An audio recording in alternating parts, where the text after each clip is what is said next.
Salut tout le monde, c'est Petit Pois Carotte, j'espère que vous allez bien. C'est toujours Alexander et accompagné toujours de... De Brieux, salut à tous.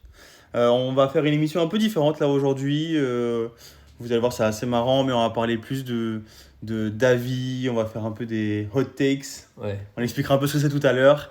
Euh, pour commencer, comment est-ce que toi tu vas du coup? Bah ça va en ce moment, pas mal d'actu, ciné, puis même dans la vie à côté, tout va bien, donc Ok. ça va, on est heureux et toi?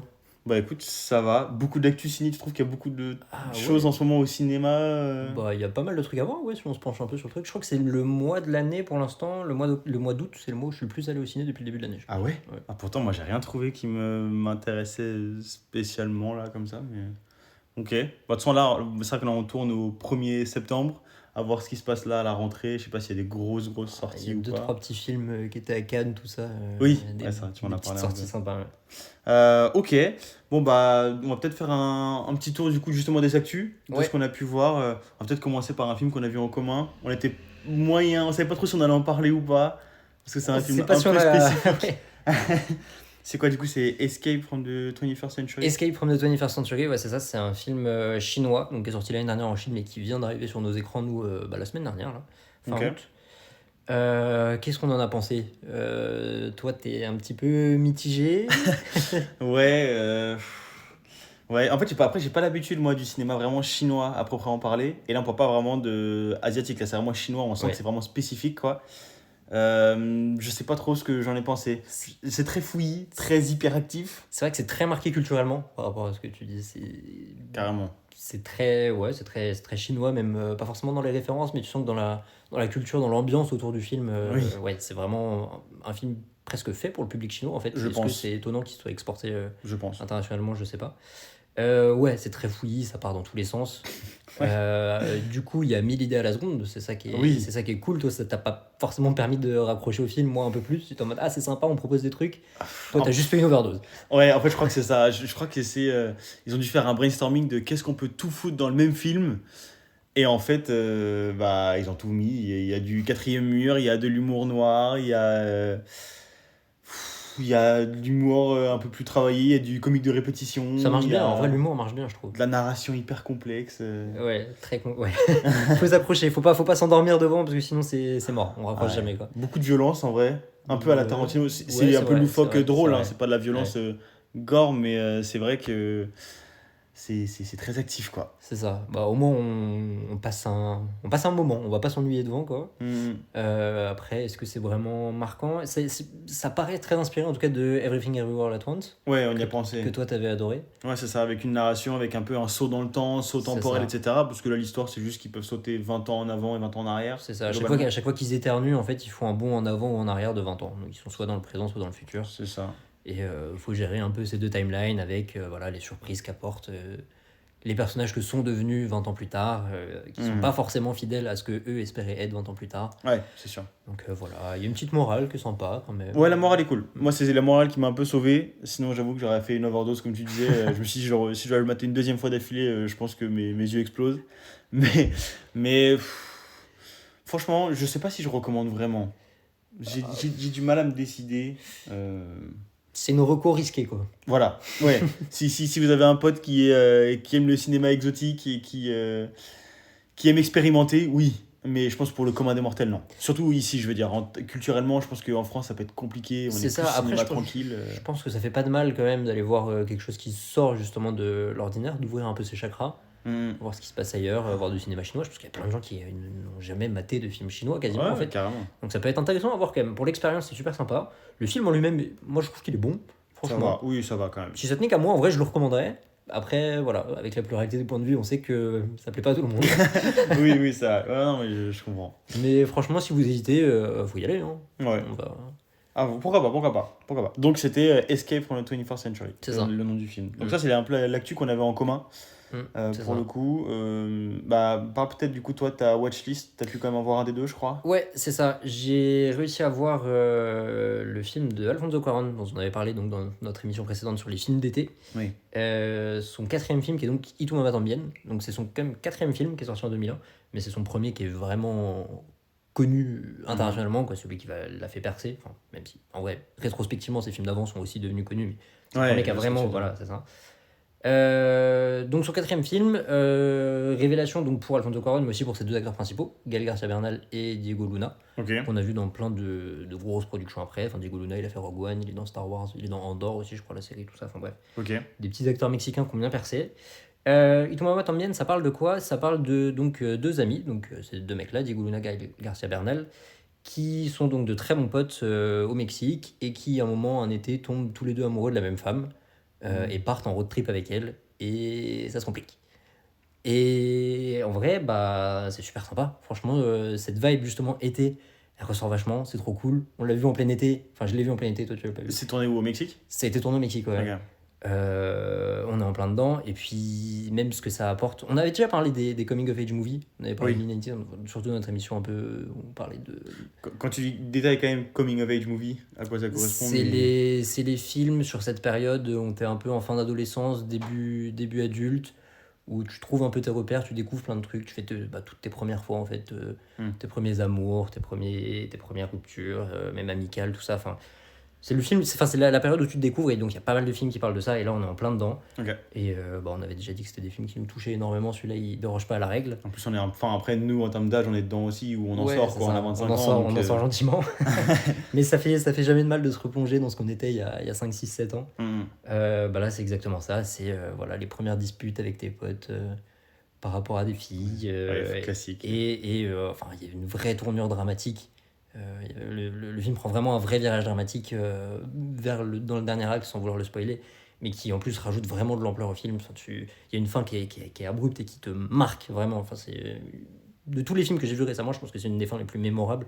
C'est peut-être même une des fins les plus mémorables que j'ai vues tout court. Franchement, c'est assez marquant. Et en plus de ça, le film, tout au long de son déroulement, il a une voix off qui raconte des événements, qui a un peu pour volonté de raconter le Mexique en général. T'as l'impression que trop bien, à travers cette histoire, Cuarón essaye de raconter un peu le Mexique en général. Alors, ça fait un peu pompeux dit comme ça, mais il essaye de faire de cette histoire quelque chose qui peut représenter son pays. Et du coup, on a cette voix off, qui est une voix très calme, très posée, mais qui raconte des choses horribles. Et du coup, ça crée un contraste qui est intéressant. Et tout simplement en tant qu'amoureux du Mexique, comme tu le sais, ça marche super bien, franchement. Petite reco pour clôturer l'été, si vous avez jamais vu ce film d'Alfonso Cuarón, Y tu m'amas también, franchement foncez, c'est trop bien. Bon, après Cuarón, je sais que t'es très fan aussi. Cuarón, c'est vraiment juste mon réel préféré, je pense, donc voilà. Ça doit aider, mais bon, même moi qui suis pas son plus grand fan, ces films c'est incroyable aussi quoi, donc ok, très bien. Pour continuer un peu dans la vibe été, c'est dans la foulée de l'émission d'avant justement. T'en as vu un aussi? Et ouais, parce que du coup la watchlist, pareil, j'ai fait 50% de ma mission. J'ai pas vu du coup Before Sunrise, la trilogie de manière générale, j'ai pas eu le temps de la regarder. Par contre, j'ai eu le temps de regarder Stand By Me, que je voulais voir depuis un petit moment. Et en fait, pareil, vibe été, coming of age, c'est un peu l'idée aussi. C'est un groupe de enfants qui va partir. Coming of age, ils sont encore un peu, ils sont encore un peu jeunes. Ouais. Mais je crois qu'il y a quand même une idée à un moment, ils doivent partir dans telle école et telle école, donc ils vont quand même se séparer. Oui, c'est ça, ils vont se séparer. Donc c'est pour ça que ça y fait un peu penser, type fin lycée, sauf que du coup c'est plus jeune, ça doit être fin collège ou peut-être même primaire, quelque chose comme ça. Et bref, et en fait, c'est juste l'histoire d'une bande de potes qui, je sais pas, veulent faire un truc de leur été et ils entendent parler du fait qu'il y a le corps de X qui a disparu, qu'il faut essayer de retrouver. Donc je sais pas, il y a un mec qui est décédé, qu'ils ont entendu à la radio, et en fait ils savent à peu près où est-ce qu'ils peuvent le trouver parce qu'ils ont entendu 2-3 mecs en discuter, et donc du coup ils partent en espèce de road trip dans la forêt pour aller essayer de trouver ce corps-là, quoi. Et franchement, hyper good mood, je m'attendais pas trop à ça, parce que vu que c'était un Stephen King, je me suis un peu imaginé un truc un peu plus... C'est vrai que ça sort totalement de ce qu'il fait d'habitude. Et ouais, c'est ça, je me suis dit, c'est Stephen King qui a écrit le livre à la base, je me suis dit, oula, soit il y a du paranormal qui pop au milieu, soit il y a un espèce de gros suspense ou quoi. Il y a rien de non, ça. c'est super chill. Vraiment, ils font leur petite vie, forcément il y a...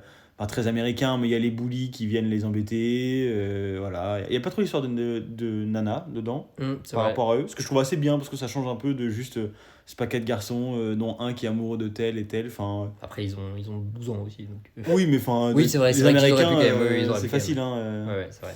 Et en fait, non, franchement, c'était super cool, bonne vibe, super été, parce que c'est vraiment des jeunes en vrai qui s'ennuient l'été et qui partent ensemble et qui vont faire des bêtises dans la forêt, quoi. Donc, non, non, franchement, c'est sympa. Et il y a vraiment deux trois phrases qu'il lâche pendant le film qui restent pas mal en tête. Par exemple, il y a des phrases, enfin, je ne l'ai pas en tête exactement, j'aurais dû la noter d'ailleurs, mais qui traitent un petit peu de voilà, on a les meilleurs amis du monde quand on est petit, et en fait, quand on est grand, qui nous reste-t-il, quoi? Est-ce qu'on a Ouais. vraiment des vrais amis aujourd'hui comme on pouvait en avoir quand on était petit? Parce que quand on est petit, c'est un peu tout ce qu'on a, quoi. Il y a la famille et il y a nos potes, et en fait, c'est tout, il n'y a pas d'autre chose ou quoi que ce soit. Donc, il y a deux, trois choses comme ça, et pareil, deux, trois phrases sur l'insouciance qui sortent, où ils se disent qu'en gros, ils sont insouciants, et puis bah, combien de temps ça va durer, et est-ce que c'est pas. Je crois qu'il y a une phrase du type je suis insouciant, je me régale, et l'autre il lui dit bah ouais, top, mais tu seras juste con plus tard, quoi. Et ça s'entend, mais enfin voilà. Ça fait Bref. réfléchir, même 20 ans après, ça fait réfléchir. Oui, non, j'avoue que c'est vraiment. C'est un bon film, c'est cool, bonne vibe, c'est assez court, ça doit être genre 1h30 ou 1h40. Ça se regarde hyper facilement, et franchement, mood d'été, trop trop bien. Ouais. Moi j'ai vraiment kiffé. Très forêt, tout ça, sur des rails de train, tout ça un peu, non? Oui, c'est ça, ouais. Ouais. Ouais. Ça, pour ceux qui ont vu Walking Dead, ça fait un peu penser à un bout d'une saison où ils se baladent et ils remontent les rails pendant 3 4 5 épisodes. C'est un peu cette vibe-là. Bon, c'est pour ceux qui ont vu Walking Dead. Mais voilà, c'était ce que j'avais vu et je suis très content de l'avoir vu. Franchement, je Ok. m'en sens quand même assez grandi, ce qui n'est pas le cas pour tous les films pour le coup. Donc, non, très bonne reco, je suis très content de l'avoir vu. Et toi, tu l'avais vu aussi de toute façon. Ok, trop cool. Ouais, moi je l'avais vu je l'ai pas vu il y a pas si longtemps, j'ai dû le voir l'année dernière. Ok. Mais oui, il m'avait fait à peu près le même effet. Sympa. Sans trop prise de tête, mais C'est ça, on va dire des bonnes il a choses. quand même un statut très très culte, bah, surtout aux États-Unis peut-être, non? Non, Peut-être. quoique, même ici on en entend un peu parler. Ah ouais? Ok, Je ok. sais pas. Mais non, en vrai ça se comprend. Ça se comprend.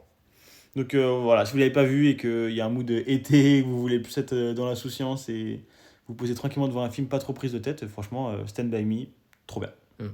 Et du coup, t'as peut-être, je sais pas si t'as une dernière actu ou pas. Si, j'ai une dernière actu qui se passe au ciné cette fois-ci, parce qu'on va parler d'actu Oui. récente, pas un peu, Allons-y. quand même.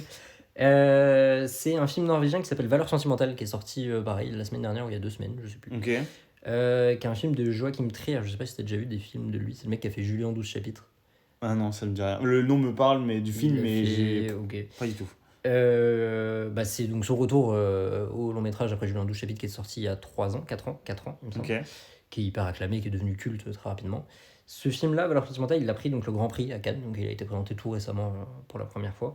Ok. Et en fait, c'est un film donc, qui suit l'histoire de 2 sœurs qui voient revenir dans leur vie leur père, qui les a abandonnées de nombreuses années auparavant. Et le père, entre-temps, est devenu... Enfin, pas entre-temps, il était déjà... ça fait des décennies qu'il est confirmé. C'est un réalisateur très reconnu internationalement. En fait, il revient pour offrir le premier rôle de son prochain film à l'une de ses filles. Ah. Mais du coup, il y a l'histoire de jalousie, etc., je suppose. Ça parle de tout. Tout ce que tu peux imaginer, Ok. ça parle de tout. À chaque Ok. fois, Joachim Trier, c'est des films qui sont hyper denses. Et c'est pour ça que j'adore ces films. Ok. Ça aborde plein de thématiques, ça a 1000 niveaux de lecture, c'est toujours super bien écrit, et ce film-là, il déroge pas à la règle. D'ailleurs, c'est marrant parce que son film le plus acclamé, Julie en 12 chapitres, c'est celui que je trouve presque être son moins intéressant. J'ai vu quasiment tous ses films. Il me manque un film que j'ai pas vu, le film qu'il a fait aux États-Unis. Ok. Mais dès qu'il reste en Norvège, j'ai vu tous les films qu'il fait là-bas. Et je trouve que celui qui a été son film le plus populaire, c'est presque celui qui raconte le moins de choses. Sans pour autant dire que c'est un mauvais film, hein. C'est un très bon film quand bien même.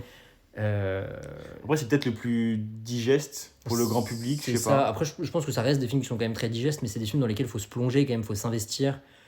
Parce que si tu restes en surface et que tu n'essayes pas d'aller creuser dans les couches de ce qui se passe dans la tête des persos, bah, t'en retiens pas grand chose. Alors Ouais. qu'en fait, quand tu creuses, c'est vraiment un film qui a plein de couches, qui a plein de niveaux de lecture. T'as des indices qui sont révélés au fur et à mesure du film qui te font comprendre rétrospectivement, ah, ça explique du coup pourquoi ce personnage a agi comme ça auparavant. Bref, c'est super bien écrit, j'adore. Même le personnage du père qui du coup sur le papier on le présente un peu comme l'antagoniste du film, c'est le méchant qui a abandonné sa fille. Il a fait cet acte que le film ne pardonne pas, mais qu'il ne le condamne pas non plus. Ok. Et donc Ok. c'est une ligne qui est très difficile à tenir, parce que du coup t'aimes pas ce personnage, mais tu le comprends, t'arrives à avoir de la compassion pour lui, mais il a quand même abandonné ses filles. Donc voilà. Et le film joue sur cette ligne-là, et avec tous ses persos en fait, pas qu'avec le père. Donc c'est un film qui est pas du tout manichéen, et bref, si vous voulez un peu vous creuser la tête et finir en crise existentielle, C'est absolument parfait. On adore. Ça parle de, comme j'ai dit, c'est hyper dense, ça parle de santé mentale, ça parle de traumatismes qui peuvent se passer d'une génération à l'autre à travers l'éducation, comment on exorcise ces traumas, comment un réal fait, comment une actrice fait. Ça tacle la surconsommation des réseaux sociaux à notre ère, ça parle de Netflix, ça parle de tout, enfin bref. Ok. C'est incroyable. Joachim Trier, je trouve que vraiment c'est un des cinéastes qui parle de l'humain comme personne. Si tu as envie de faire une réflexion sur toi-même et de presque apprendre des choses sur toi-même, mate ces films. Ça donne envie de réfléchir, ça donne envie d'écrire. Moi, ça me donne envie d'écrire, les films de Joachim Trier. Ouais, vraiment. Incroyable. À chaque fois, je ressors de là et je suis en mode, il faut que j'écrive des trucs, il faut que je raconte. Bref. Voilà. Et puis, pour finir très rapidement sur l'acting, ils sont tous incroyables. Il y a Stellan Skarsgård dedans. Ok. Tu vois qui c'est? Oui, bah, qui joue le rôle du père. Toute la famille, du coup, ok. voilà. Qui est incroyable. Il y a Renate Reinsve qui était donc aussi l'actrice principale de Julie en 12 chapitres, qui est au top. Il y a Elle Fanning qui passe une tête. Ok. Voilà. Donc bref, tout le casting est parfait. C'est un super film. Pas à regarder quand t'es fatigué à 23h après avoir bu de bière, mais non, hyper. Ça en demande beaucoup. C'est pas un film qui prend le spectateur pour un idiot, mais c'est vraiment sympa. Ok, trop bien. Donc du coup, ouais, donc pour récapituler un peu les actus rapidement, donc on a vu Escape on 21st Century tous les deux. Ouais. Du coup, moi, c'était Stand By Me et... Est-ce que j'en avais un autre d'ailleurs? J'ai parlé que ça, non? T'as parlé de ton... T'as pas parlé? T'avais un autre film? Non, en fait, maintenant que j'y pense, c'est tout. Okay. Non, c'est tout, en fait, ouais, ça. Et du coup, toi, c'était Ito Amatambien, du coup, que t'as vu. Ouais. Et du coup... Valeurs sentimentales. Exactement. Ok, bon, on va peut-être passer on va rentrer dans le vif du sujet. Donc, ce qu'on a appelé les hot takes. Bon, c'est un concept qui existe dans plein de domaines, hein. Il y a des hot takes dans tout ce qu'on veut, parce qu'en fait, l'idée, c'est juste d'avoir, on va dire, une opinion assez tranchée, bon, volontairement assez tranchée, et forcément qui se rapporte un peu à une populaire opinion, quoi, dans le sens où c'est vraiment des avis tranchés qui, normalement, sont pas trop la norme, quoi. C'est ça, l'idée, c'est de faire réagir un petit peu, quoi. C'est ça. C'est volontairement un peu provocateur, quoique... Mais après, c'est quelque chose c'est des choses qu'on pense. Oui. C'est pas du tout pour dire ce truc super connu que tout le monde adore, il est nul juste pour dire qu'il est nul. Enfin, c'est pas le but. D'ailleurs, il y a des trucs positifs comme négatifs. On a essayé de pas être trop négatif, ouais. C'est trop facile de rentrer dans le perso du cinéaste du cinéaste. On n'est pas du tout cinéaste. Devenir des mecs insupportables. De cinéphile, ouais, et de se dire ah non, ça ce film, vous adorez tous, mais je vous jure, il est nul. Enfin non. Vous n'avez rien compris. Donc non, on essaie de pas trop être là-dedans non plus, de faire un peu de tout. Et voilà, l'idée c'est d'avoir des avis très tranchés qui vont nous faire normalement débattre. Voilà, et l'idée c'est de vexer personne. Si vous aimez les films, tant mieux pour vous. Oui. Aimez les films que vous aimez, surtout n'ayez pas honte. C'est très bien. C'est vraiment juste des avis personnels. Et voilà, le but, comme on disait, c'était d'avoir des choses qui sont un peu clivantes dans nos têtes et qu'on partage. Donc on va essayer de les hiérarchiser. On va dire. Essayer, ouais, c'est ça, de commencer par les hot takes peut-être les plus partagés, les moins problématiques. C'est ça. On va dire ça comme ça. Un ordre de puissance un peu. Voilà, une hot take niveau 1 où il y a peut-être beaucoup de gens qui sont d'accord, enfin plus qu'on ne le pense. Et normalement, plus on monte en niveau et du coup on arrive au niveau 5, c'est un peu une hot take où normalement 80% des gens vont nous dire que c'est une hérésie de dire un truc pareil. Voilà, c'est ça. L'idée c'est qu'on se mette sur la tronche avant la fin de l'émission. Il y a un monde. C'est un peu l'idée là, on va un peu rentrer en opposition et ça peut être assez marrant. Donc le but c'est vraiment d'envoyer une hot take et après débattre, quoi, expliquer un peu, bon, je dis une bêtise, mais par exemple, j'en sais rien, Marvel c'est nul, c'est pas dans nos exemples, mais disons. C'est pas une hot take, c'est pas une hot take. Arrête. Non, c'est vraiment beaucoup de gens à dos. Mais, et après, on débat, quoi. C'est un peu l'idée. Donc. Est-ce que tu veux démarrer? Du coup, je viens de parler du film. Ok, à la rigueur, je vais envoyer ma première hot take. On va y aller crescendo. Ma première est plutôt une hot take, à mon sens. On va parler un peu de comédie musicale, parce qu'il y a quand même eu beaucoup de choses faites dans le genre, et vraiment, tout au long de l'histoire, je trouve pas qu'il y ait vraiment eu des golden era de comédie musicale. Il y en a eu un peu à chaque période, mais en fait, pour moi, il y a deux comédies musicales qui sont les meilleures ever. De l'histoire du cinéma? Oui, okay. Et il n'y a pas de débat. Balance. Pour moi, il y a deux films qui ont 55 ans d'écart. Oh, toi, t'as mis La La Land là-dedans. Oui. Et du coup, West Side Story, évidemment l'original de 61, okay. Pas de Spielberg, bien sûr que non. Mais pour moi, c'est les deux comédies musicales de toute l'histoire qui mettent une vitesse au reste. Et pourtant, une vitesse, vraiment? Oui. Et pourtant, je me dis, il y a quand même... c'est pour ça que c'est marrant qu'il y ait un aussi gros écart. c'est qu'il y en a qui est quand même fait en 61 et l'autre en 2016. Ouais. Donc il y a un écart Bah, énorme après, entre c'est les deux. justement un peu les deux âges d'or. Tu dis qu'il n'y avait pas eu d'âge d'or de la comédie musicale. Je trouve que si, en vrai. Je sais pas vraiment. C'est un peu. C'est pas le type de film dans lequel je suis plus calé non plus, mais j'ai l'impression qu'il y avait quand même pas mal de comédies musicales justement dans les années 60, Oui, plutôt à que ce soit aux États-Unis ou en ça, France. c'est sûr. Euh, Oui, et puis même un peu plus tôt avec tout ce qui était le chat et la chocolaterie, le premier de l'époque, c'est une vraie comédie musicale aussi. Il y avait le magicien d'Oz, je l'ai pas vu, mais ça doit être une comédie musicale aussi, si je dis pas de bêtises. Oui, Un peu entre deux peut-être. Un peu entre deux. Voilà, il y a un peu cette période très à l'ancienne où on s'imagine tous les Richard Gere et tout, etc. C'est vrai qu'on en fait une grosse période, mais il y a quand même 20 ans d'écart entre le magicien d'Oz et West Side Story. Oui, voilà, mais c'est avant nous, quoi. Bien avant nous, en tout cas. Vraiment le Et c'est vrai vintage. que ça a été remis un peu au goût du jour avec notamment Monsieur Chazelle. Oui, La La Damien Land. Chazelle, forcément, qui arrive avec La La Land. C'est quand même une masterclass. Je vais pas te contredire là-dessus. J'ai pas vu le West Side Story. le West Side Story original. J'ai beaucoup de mal à le dire. Mais je peux comprendre. J'avais pas trop aimé pour la moi, version vraiment, il y originale. a pas de débat, quoi. J'en ai vu plein. J'ai vu, enfin, pas de débat. Il y a évidemment un débat, mais dans ma tête, enfin, je ne vois aucune comédie musicale, qu'elle soit dark, teenage. Enfin, je parlais beaucoup des School Musical, etc. On peut parler de Tu peux pas d'autres comparer. choses. Oui, on est d'accord. Tu compares mais l'incomparable là. c'est pas faux. C'est pas faux. Mais non, franchement, pour moi, ça met une vitesse à tout le reste. Après, évidemment, j'ai pas vu toutes les comédies musicales. Est-ce que t'as C'est pas vu mon genre préféré. Celle mais de Jacques Demy, peut-être Les Parapluies de Cherbourg. c'est celui que j'avais en tête. C'est celui que j'ai pas vu. Et donc, peut-être qu'il peut se glisser dans un top 3 parce que je sais qu'il est très, très, très coté. C'est ça, et justement, Chazelle s'est quand même pas mal inspiré de ça pour faire son La La Land. Ouais. Ça m'étonne pas. Après, moi, je l'ai vu, je l'ai détesté pour le coup. Ah ouais, t'as pas aimé? Parapluies de Cherbourg, j'ai pas aimé du tout. En Ok. fait, je trouve qu'il y a un entre-deux à trouver dans une comédie musicale. Et en fait, dans Les Parapluies de Cherbourg, tout est chanté. Genre vraiment, on va se dire bonjour, ça va, on va le chanter. Et j'étais en mode, c'est trop. C'est trop, vraiment. Ok, j'entends. Après, c'est un parti pris, je comprends. Peut-être que je l'ai vu il y a quand même pas mal d'années maintenant. Peut-être que si je le revois aujourd'hui, connaissant le parti pris, je le verrai d'un autre œil et j'adorerais le film. Quand je l'avais vu à l'époque, j'étais en mode non, bon, alors pas du tout ma gamme. Ça marche pas avec J'ai ça, fait un ouais. rejet total au bout de 2 Je minutes. comprends.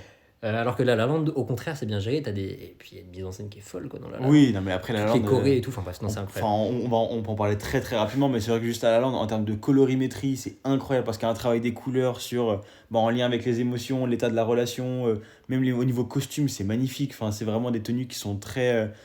Qui correspondent à la scène. Donc, par exemple, Emma Stone, elle peut être dans un jaune fluo parce qu'elle est dans tel mood, puis après dans un espèce de vert parce qu'en final, ça va pas trop. Enfin, par exemple, je sais qu'il y a un truc qui m'avait marqué au niveau de la couleur, mais il y a une scène où en fait elle va faire des auditions où ça se passe pas bien pour elle parce qu'elle galère, etc.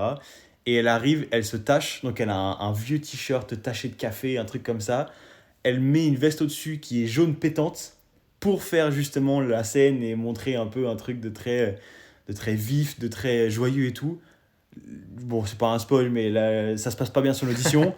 Elle en ressort et direct, elle ouvre la veste, elle la jette et là on retrouve le perso qui du coup est triste, un peu crado, etc. Et c'est que ça, il y a du jeu de couleurs de fou. La musique, on n'en parle même pas, mais c'est incroyable. L'acting est top. Enfin, franchement, il y a tout ce qu'il faut dedans, quoi. Il y a vraiment tout ce qu'il faut dedans. D'ailleurs, j'avais regardé 2-3 petits trucs dessus, un peu des fun facts, etc. Apparemment, ils n'étaient pas très confiants. D'ailleurs, sur est-ce que ça allait marcher ou pas, parce que on parlait de Golden Era, justement, de comédie musicale, enfin d'âge d'or. Ça n'en était pas trop un à l'époque, quand même, où c'est sorti. Et justement, les studios étaient quand même très frileux de ce que ça allait vraiment fonctionner ou pas. Une comédie musicale en 2016, où on est beaucoup plus dans la vibe gros blockbuster, où on était en plein prime Marvel, etc. Oui, c'est vrai. C'était quand même couillu, si on peut dire ça comme ça, des producteurs d'aller envoyer de l'argent dans une comédie musicale. Bon, ils ont très bien fait. Surtout que ça a été acclamé par le public. Enfin, ils ont quand même réussi à faire un succès au box-office, etc. Et succès critique, évidemment aussi, hein, d'ailleurs. Et d'ailleurs, le travail aussi de caméra est incroyable. Enfin, si vous n'avez pas vu le film, vous d'ailleurs, si vous l'avez vu d'ailleurs, mais il y a une vidéo qui tourne pas mal sur les réseaux, si vous êtes un peu dans le ciné, etc., où en fait, ils montrent comment ils filment, parce qu'il y a une scène où les deux, où il y a Ryan Gosling qui joue du piano et Emma Stone qui danse, et en fait, la caméra, elle passe de l'un à l'autre. Et quand on voit le making-of, on va dire, enfin l'arrière de la scène, on voit vraiment, ça doit être Chazelle, je suppose, qui est au-dessus et qui met les petites tapes. Les petites tapes. Donc il y a le caméraman qui fixe, je sais pas, Ryan Gosling, et il y a Damien Chazelle au-dessus qui fait juste une petite tape sur l'épaule pour changer. Et vraiment, c'est incroyable parce qu'en 15 secondes, il passe de l'un à l'autre et c'est une précision je sais pas comment on appelle ça, de cadrage, de filmage. Je sais pas s'il avait une aide à la précision parce que c'est vrai qu'il est quand même. Il a une point quoi. C'est incroyable. Mais voilà, en tout cas, le travail est fou.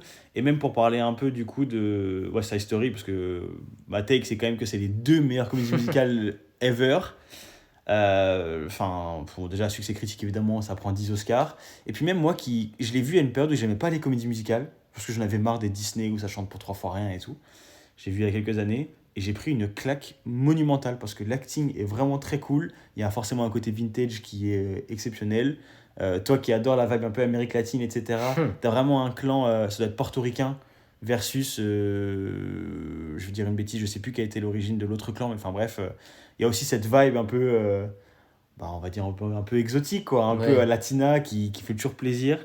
Et franchement, la musique de Bernstein, c'est Ah, c'est un Bernstein chef-d'œuvre. qui fait la musique? Oui, Ah, je savais donc même c'est pas. un chef-d'œuvre Ouais. déjà musical avant d'être un chef-d'œuvre audiovisuel, quoi. Ouais.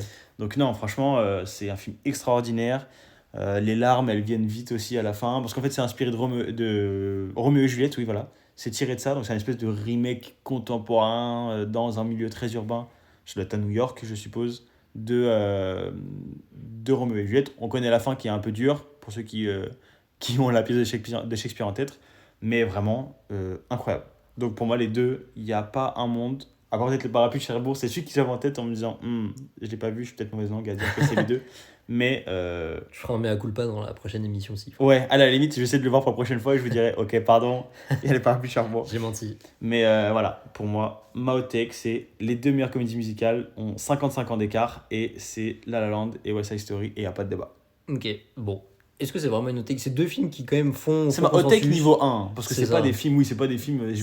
T'as pas balancé le West Side Story de Spielberg et la meilleure comédie musicale de tous les temps. Là, non, là on aurait un peu plus on aurait un discuté. problème. Non, mais c'est pour ça que c'est quand même mon niveau 1, parce qu'il y a sûrement des gens qui vont dire, ouais, Parapluie de Cherbourg, ou à l'ancienne, comme je disais, Charlie à la chocolaterie. Enfin, il y a plein de trucs qui sont vraiment très bien aussi, mais voilà, c'est ma hot take. Ok, pas mal pour rentrer C'est niveau 1. pour rentrer dans le sujet Tranquille, tranquillement. tranquille. Moi, ma première hot take, je crois qu'elle va te piquer un petit peu toi, parce que je sais que t'es un grand fan du bonhomme. Ah, Mais chiant. je l'ai mise niveau 1, ça parle de Christopher Nolan. Le GOAT. Oui, oui, oui. J'adore. C'est ironique. J'ai marqué Christopher Nolan ne sait pas raconter une histoire simplement, surtout depuis que son frère ne l'aide plus à l'écriture, et ça commence à se voir. Oui. Et ça commence à se voir. C'est pour ça que je la mets niveau 1, parce que en vrai, dans le fond, tout le monde est un peu d'accord, je pense. Bah, je pense que c'est depuis Tenet en fait. Voilà, Je pense que c'est depuis Tenet où tout le monde s'est dit, ok, je sais pas ce que je viens de voir. Tenet, c'était hyper brouillon. Enfin, Oui, c'était indigeste. c'est Indigeste. le pire film de sa carrière, vraiment. Ouais.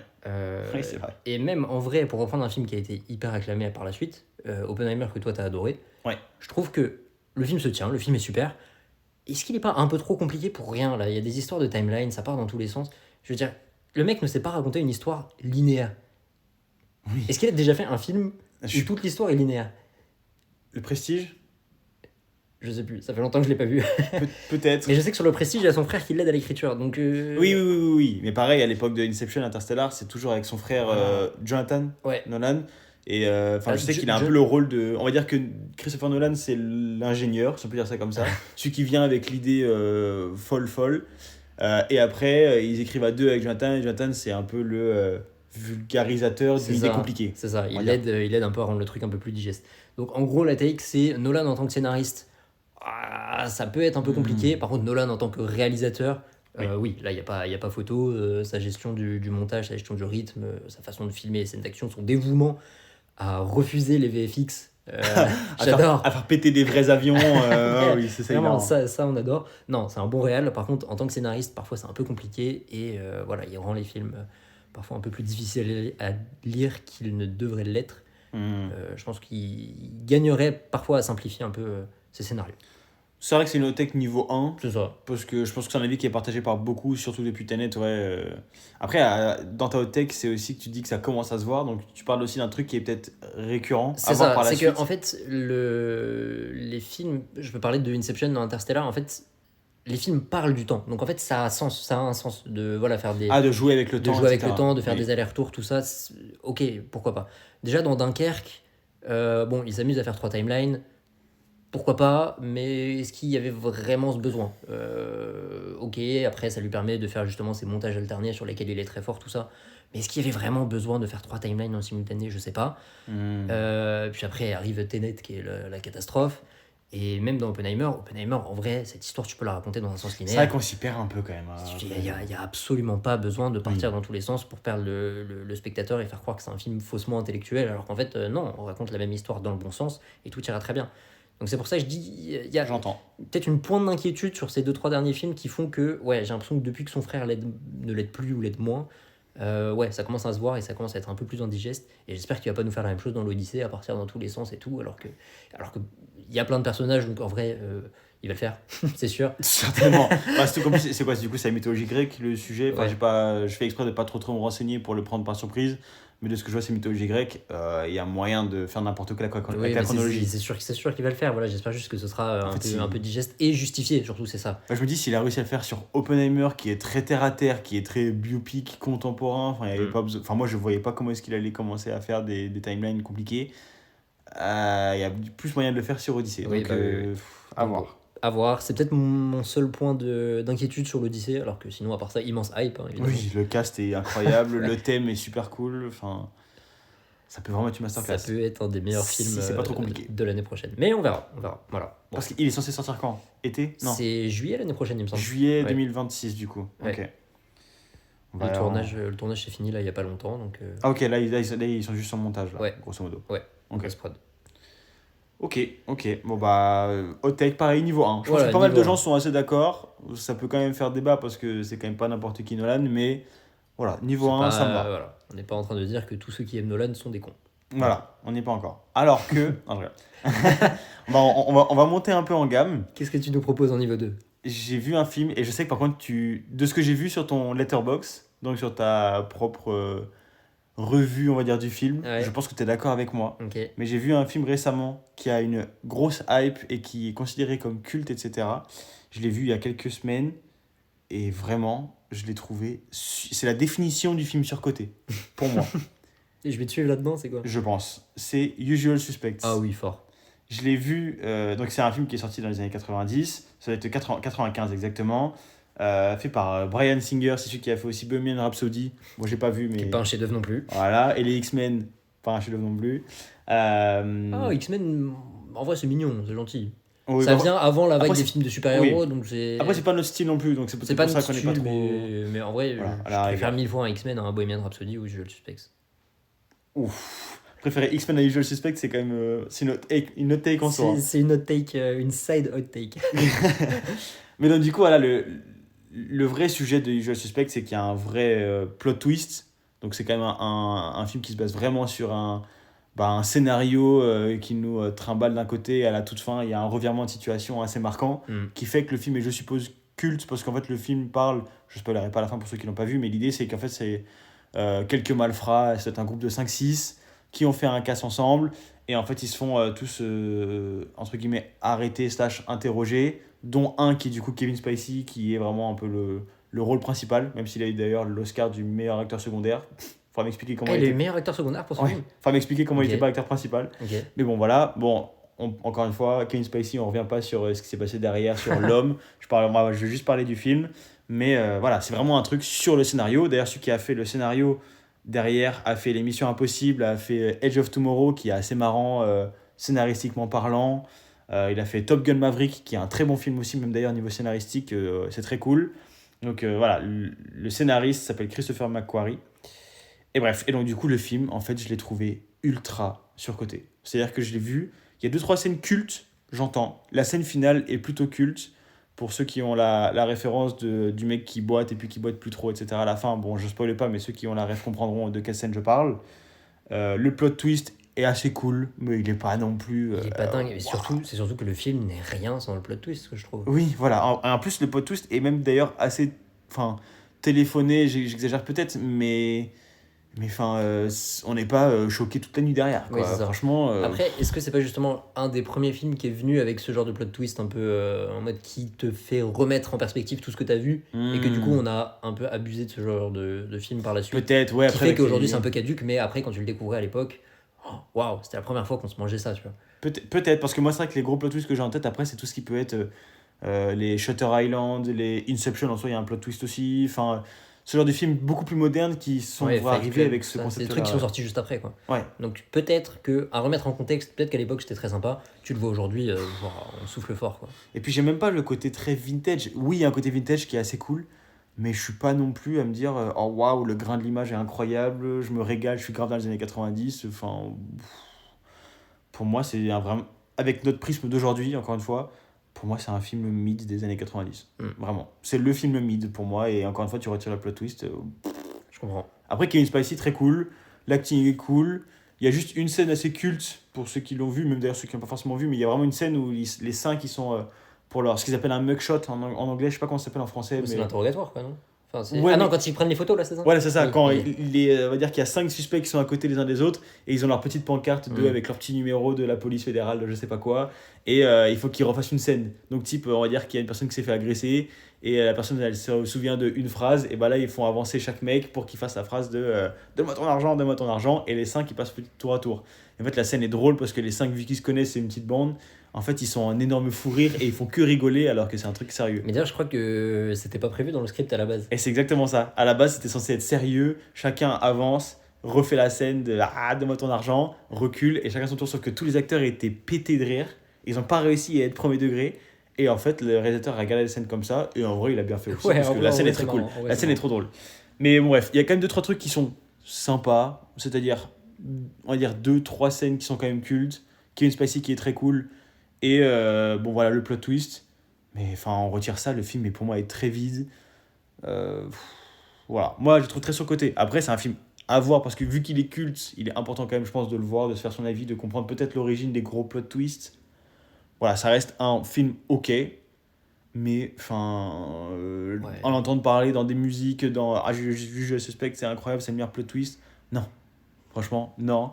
Moi, c'est ma hot take, c'est vraiment un film moyen. Peut-être qu'on est juste passé à côté. Hein. Non, mais peut-être, je pense pas. S'il est culte, il y a forcément des gens qui vont nous dire que c'est incroyable. Mais juste, moi, je suis vraiment pas d'accord et je ne trouve pas qu'il soit culte. Et pour moi, c'est vraiment un film moyen des années 90. Ok, bah ça se comprend. Encore une fois, je vais pas débattre avec toi parce que je suis d'accord. J'ai cru comprendre que tu étais assez d'accord. Parce que j'ai dû mettre 2 étoiles et demie ou 3 étoiles sur 5 max. Et toi, je sais que tu avais mis 2 ou 2,5. Enfin, tu l'as assassiné aussi. Ouais, j'irais pas au-dessus de 2, je pense. Bah, je crois que t'as mis 2. Ah ouais, mais je crois que j'étais un peu aigri au moment où je l'ai vu. Donc Voilà, là, on rentre justement dans les takes un peu aigris. Ouais, c'est ça. Mais voilà, ça, c'était la mienne. Et bon, je sais que tu la partages. Après, je suis sûr que je me ferai pas des amis parce que vu que c'est une opinion qui est pas forcément populaire, justement, et c'est le but de l'émission, plein de gens seront pas d'accord avec moi. Ouais. Mais en tout cas, c'est mon avis. Ok, je comprends. Bon, on rentre un peu dans le vif du sujet. Je vais aussi une autre take un peu aigrie qui arrive. Mais en fait, c'est même une double. Parce que, bon, on vient de parler de Bohemian Rhapsody. Ma hot take, c'est Rami Malek qui est un mauvais acteur. Wow. Tout simplement. Wow. Il s'est enfermé dans son perso de Mr. Robot et il joue toujours le même perso. Mec bizarre. C'est ça. Comme dans James Bond, tout ça. Un peu bizarre. Et bah exactement, je me suis noté les films, le dernier James Bond, même dans La Nuit au musée, en fait, rétrospectivement, c'était déjà le perso qui jouait un peu. Avec son regard très étrange. Ouais, très magnétique, un regard très magnétique. Mais derrière, il n'y a rien, c'est juste un mec bizarre socialement. Et il joue le même perso dans James Bond, dans La Nuit au musée. Il y avait même un film qui s'appelait Papillon, qui est un remake d'un vieux film de l'époque. Okay. Le perso ne se prête pas à ça, mais il le joue quand même comme ça. On est en mode ça, il y a Rami Malek, on n'en peut plus. En plus de ça, il prend l'Oscar du meilleur acteur pour Bohemian Rhapsody. Bon, pour le coup, il joue un perso différent. Vraiment, son incarnation de Freddie Mercury, elle est bonne. Mais vas-y, tu prends l'Oscar pour ça dans un film de merde. Ouais, un énième biopic. Ouais, c'est ça, on souffle fort. Alors que à côté, il y avait bien mieux. Il y avait Christian Bale dans Vice. Il y avait mieux. Mais voilà, je trouve que cette hot take, même dans Oppenheimer. Mais il a encore un rôle du mec bizarre. C'est le mec au fond de la salle, on sait pas ce qu'il fait là. C'est ça, à un moment, il lève la tête, il est là derrière et tu fais wow, arrête de me fixer, mec, c'est bizarre. mais c'est vrai que c'est une très bonne take parce que j'avais jamais vraiment pensé. Et instinctivement, quand tu m'as dit Rami Malek est un mauvais acteur, je me suis dit oula, tu te mouilles parce que c'est quand même un bête d'acteur, objectivement, je suppose. Mais je comprends complètement ce que tu veux dire. Ouais. Du mec qui s'enferme dans son rôle. C'est ça, qui est enfermé complètement dans le stéréotype de lui-même. Voilà. Mais du coup, je voulais pas garder que ça comme hot take parce que je trouve que je donne pas assez à bouffer là-dedans. Et du coup, j'en ai mis une deuxième qui est un peu plus controversée, mais que j'assume un peu moins quand même. Vas-y. Qui a rien à voir avec Rami Malek. Je sais pas pourquoi j'ai décidé de mettre les deux ensemble. Vas-y, parce que les deux étaient niveau 2, je trouve. Ok, vas-y. J'ai juste noté Spielberg, Morph. Non. Ok, j'y ai C'est pensé ça. parce que récemment, j'aime pas trop ce qu'il fait, mais j'ai revérifié. Non. Ok, en vrai, Non. c'est en ça que je l'assume pas trop, c'est que Spielberg, ok, le mec a révolutionné le cinéma, aucun souci. Les Dents de la Mer, E.T., tout ça, aucun problème. Mais les Indiana Jones sont trop bien. Le problème, alors justement, c'est un peu mon point de réserve, c'est qu'il y a deux trois gros films qu'il a fait que j'ai pas vu. J'ai pas vu Indiana Jones, j'ai Ah. pas vu Catch Me If You Can, Ah oui, incroyable, j'avais oublié ça. j'ai pas vu. Qu'est-ce que j'ai pas vu Rencontre du troisième type. Tu rates moins. Enfin, à mon sens, en tout cas. Bref, Mais ok. voilà. Bon, bref, il y a quelques gros films que j'ai pas vu de lui, j'en ai vu 13 de lui en tout cas. Ok. Enfin, 13, ça paraît pas mal, mais en fait, Spielberg il en a fait tellement que Oui. c'est pas forcément si énorme. Ouais, il a envoyé. Mais en fait, quand j'ai repris la liste des films qu'a fait Spielberg, pour moi, il y a un chef-d'œuvre qui sort vraiment du lot, qui est la liste de Schindler. Oui, Où non, là, mais vraiment, attends, pour le coup, il y a traite quand son même- sujet très Oui. premier degré. Et j'étais en mode, ok, là, on est à fond dedans, c'est magnifique. Pour moi, c'est un des meilleurs films de tous les temps, la liste de Schindler. Oui, Mais en fait, oui. à part ça, bah, il a aucun film qui m'a vraiment fait vibrer. Je comprends le côté culte. Waouh. Je comprends le côté, Wow. surtout si tu les vois jeunes, les E.T., tout ça, c'est des films qui ont un certain rapport à l'enfance, même encore dans son biopic qu'il a fait, Fableman, enfin qui n'est pas vraiment un biopic, mais qui s'inspire de sa vie, Fableman, qui est sorti il y a quelques années. En fait, je trouve que c'est des films qui sont bien, mais qui sont trop confortables, qui sont trop cousus de fil blanc, très prévisibles et qui prennent aucun risque. Et du coup, quand tu vois ça enfant, ça marche. Quand tu les redécouvres aujourd'hui, je trouve que, bah en fait, tu connais déjà, tu vois déjà où ça va et ça marche parce que voilà, on aime ça, c'est des émotions entre guillemets faciles. Mais quand tu vas chercher, quand tu vas creuser un petit peu en termes de cinéma, bah C'est très lisse, tu dis. c'est En très fait. lisse, voilà. Et du coup, ça me procure pas grand chose. Et en fait, quand j'ai regardé mes notes Letterboxd, on parle beaucoup de Letterboxd, très bonne appli. Oui, c'est grâce à toi que je suis dedans, hein, clairement. J'ai mon la liste de Schindler qui est à 5 étoiles et en fait directement après je passe à 3,5.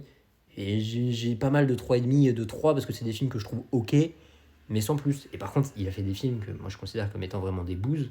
Waouh, vas-y. Cheval de guerre, c'est pas possible. Le Terminal, c'est pas possible. Jurassic Park 2, c'est pas possible. Qui a fait Jurassic Park 1? C'est lui. Ok. Et Jurassic Park 1, ça va. Même, tu vois, Non, mais c'est pas ça va, c'est Bah, ok. c'est quand même une masterclass. je de comprends l'époque. que ça révolutionne le truc. Moi, je le mets vraiment dans ces films-là qui, voilà, ça t'émerveille. Mais encore une fois, je trouve ça un peu facile, quoi. Après, faut remettre en contexte. C'était il y a 30 ans, c'était la première fois qu'on voyait des dinosaures, il y a ce côté gigantisme et tout. Je comprends que ça révolutionne le cinéma et je suis pas du tout en train de dire que Spielberg est. Même pas en train de dire qu'il est surcoté parce que, ok, il a eu un vrai impact culturel et un vrai impact sur le cinéma, donc respect au bonhomme. C'est juste que ces films aujourd'hui ne me font plus rien. Et certains, vraiment, je les trouve vraiment mauvais. Le Terminal, Scénaristiquement, c'est l'enfer. c'est pas possible, quoi. Oui, c'est Quand tu prends Tom Hanks pour le faire jouer avec un accent d'un pays qui n'existe même pas, là, mais. c'est le film niais par excellence. Ouais. C'est vrai que le Terminal, c'est quand même vraiment le film niais, quoi. Mais en fait, ça m'a traversé l'esprit. Parce que moi, le truc de West Side Story, de Fablemans qui était sorti, enfin, en gros, les 2-3 films très récents qu'il a fait, flemme. Ouais, on Vraiment s'en fout, flemme. Du coup, j'ai pensé à la même take que toi. Et en fait, j'ai regardé la filmo et je me suis dit, non, jamais de la vie. Le mec est trop fort. Bah, en fait, parce que tu te fais avoir par les noms, mais en fait, si tu réfléchis aux émotions que tu as ressenties derrière les gros noms qu'il a mis là, enfin, derrière les gros films qui sont là, et en fait, je me dis, bah, Jurassic Park, E.T., je comprends, mais Ah, là, je suis pas- c'est là, pas je mon suis pas époque. d'accord. En fait, c'est pas mon époque, je pense, et j'ai pas grandi avec ces films-là, du coup, aller voir rétrospectivement, Hmm. peut-être que c'est pareil, encore une fois, ils ont été trop pompés, ils ont été tellement novateurs, peut-être à leur époque, qu'ils ont été repompés, et du coup, quand tu les revois maintenant, ça te fait plus le même effet. Mais en tout cas, moi, le seul film vraiment qui m'a fait faire waouh, le seul film de Spielberg dans lequel j'ai fait waouh, c'est La liste de Schindler. Et sinon, tout le reste, c'est là en mode je passe un bon moment au mieux, et voilà, et j'oublie quoi. Tu vas te faire des ennemis, hein, parce que Spielberg, c'est quand même l'un des 2-3 plus gros. Je sais même pas si c'est pas le plus gros nom de réalisateur de l'histoire du cinéma. Hein. Ah, il est dans la conversation. Il est dans la Le conversation. plus gros nom, moi je pense qu'on dit à quelqu'un de nulle part, qui dit dis-moi un réalisateur, il y a des grandes chances que le premier nom qui sort ce soit Spielberg. Mais parce qu'il a inventé le blockbuster, même avec Les Dents de la Mer, enfin, il invente enfin, son impact sur l'histoire du cinéma, je remets pas du tout ça en question. Oui. Mais c'est juste que, voilà, avec le recul, pas forcément ma cam. Ouais, bah Mais c'est pour ça, Spielberg. c'est ma take niveau 2 parce que je suis pas en train de lui faire un costard et de dire voilà, Spielberg c'est catastrophique et arrêtez de parler de ce mec. Mais voilà, juste Spielberg, de mon point de vue, bah, Mais- morph, comme j'ai écrit, morph.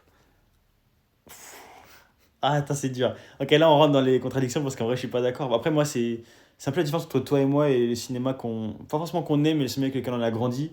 Moi j'ai beaucoup grandi avec les films que mes parents m'ont montrés. donc cassettes / DVD gravés, piratés, etc. Et moi j'étais très film des années, on va dire, deuxième partie 80-90. Ça c'est vraiment tous les films que j'ai vus. Et en fait dedans, Spielberg c'est plein Ouais, prime bah oui, quoi. bah justement. Moi j'ai grandi avec les Indiana Jones, avec E.T., avec Les Dents de la Mer, même si c'était un peu plus tôt. Sur le Soldat Ryan, je l'ai pas vu quand j'étais petit, je l'ai vu récemment, mais bon c'est assez cool. Jurassic Park, et même quand on creuse un peu, Duel, l'un de ses premiers films, c'est super cool. Duel, je suis d'accord, Duel, je pense que c'est mon deuxième préféré de lui. Ah, c'est trop bien. Mais C'est trop c'est bien. pas lisse, il y a un vrai parti pris aussi, Oui, oui, il y a oui, une vraie oui. expérience quoi. Mais voilà, ça c'est incroyable. Liste de Schindler, du coup j'ai vu plus tard, et heureusement j'ai pas vu quand j'avais 10 ans. Mais en vrai, j'ai pris une vraie claque devant la liste de Schindler. Arrête-moi si tu peux, c'est l'un de mes films, on va dire, d'action / suspense préférés. Je trouve que c'est l'un des plus efficaces. Moi, quand je veux voir quelqu'un qui est pas trop film et qui veut une reco d'un film qui se regarde facilement et qui est cool, franchement, moi je crois que Arrête-moi si tu peux, c'est dans les 3 premiers films auxquels je pense. Bah tu sais quoi, spoiler, je me le mets direct dans ma watchlist. Ok, ce sera ta mission. Bah franchement, trop cool. Et moi qui adore DiCaprio, genre vraiment c'est un bonheur de le voir faire plein de choses différentes en termes d'acting et en termes de personnages. Bref, je suis pas d'accord avec toi. Hormis par contre sur la version moderne, on va dire depuis 2010. Donc la liste de Schindler c'est 93, tac tac, je regarde un peu. Ouais, allez, depuis Ready Player One, et encore moi je suis pas trop fan du film. Ouais, j'ai du mal avec Spielberg aussi. Ok. En fait il commence à être has-been. Il commence à vieillir. Ouais, en fait le cinéma lisse, très américain, hollywoodien, en fait je crois que ça marche. Enfin c'est un peu has-been quoi. Bah, c'est ce qu'on est en train de dire, c'est qu'en fait, très lisse sans propos, c'est has-been. ça marchait à l'époque, ça marchait quand t'es plus jeune et tout, mais en fait maintenant en prenant de l'âge un peu et en ayant peut-être vu plus de films sans vouloir que, enfin sans essayer de dire quoi que ce soit de un peu pompeux ou quoi, mais en fait ça sort plus du lot quoi, je trouve. Ouais. Si Spielberg avait éclaté avec les films qu'il a fait depuis les années 2010, bah ce serait juste un réalisateur un peu lambda quoi, alors que Ok, j'entends.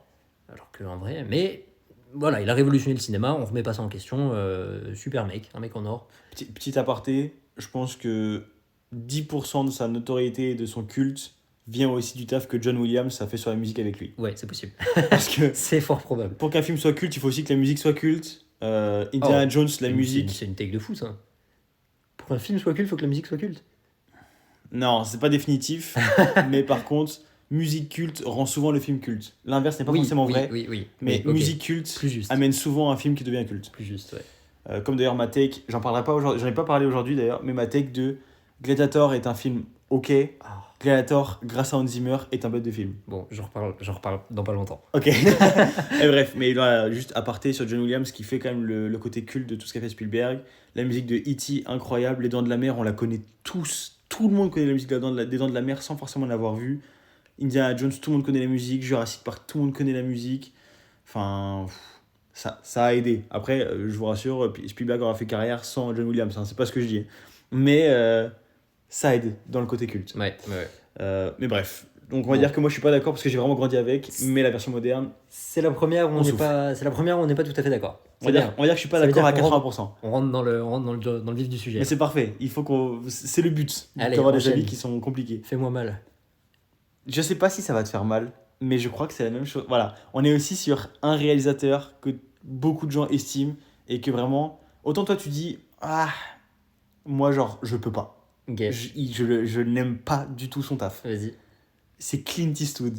Ah ouais, non mais là je vais te suivre. Clint C'est chiant Eastwood, parce que je vais te suivre. Clint Eastwood, réalisateur. Franchement, on n'est pas sur un. On est vraiment genre, je souffle fort. Et pourtant, j'en ai quand même vu pas mal. Enfin, pas mal. J'ai vu les classiques que j'avais à voir. Et en fait, j'ai le même avis sur tous les films de Clint Eastwood. Réalisés, j'entends. Encore une fois, je mets la nuance parce que dans les films dans lesquels il a joué, il y a des super films. Enfin, Le Bon, la Brute et le Truand, ouais, c'est c'est ça. trop bien. Vraiment, c'est un énorme classique. Tellement d'une autre époque, c'est délirant de se dire qu'il jouait dans ces films-là, c'était il y a 60 ans. Genre. Oui, non, mais c'est lunaire. C'est vrai que c'est lunaire. Mais même L'Évadé d'Alcatraz, moi, c'est un film que j'adore aussi. Enfin, et en acting, il est super bien. Franchement, l'acteur, j'ai aucun problème. Et tout ce qu'il a fait avec Sergio Leone dans le côté plus western, enfin western spaghetti, trop bien. Genre, c'est trop bien ce qu'il faisait. Mais la version réalisateur, je vous jure que je ne peux pas le voir. C'est son côté archi-patriote, non? Oui, déjà, il y a un côté Vive les US, vraiment, où je n'en peux plus. Il a fait 2 films, pour moi, c'est les 2 mêmes. Grand Torino et La Mule, pour moi, c'est exactement la même chose. En fait, les films dans lesquels il joue, c'est encore pire pour moi que les films où il ne joue pas.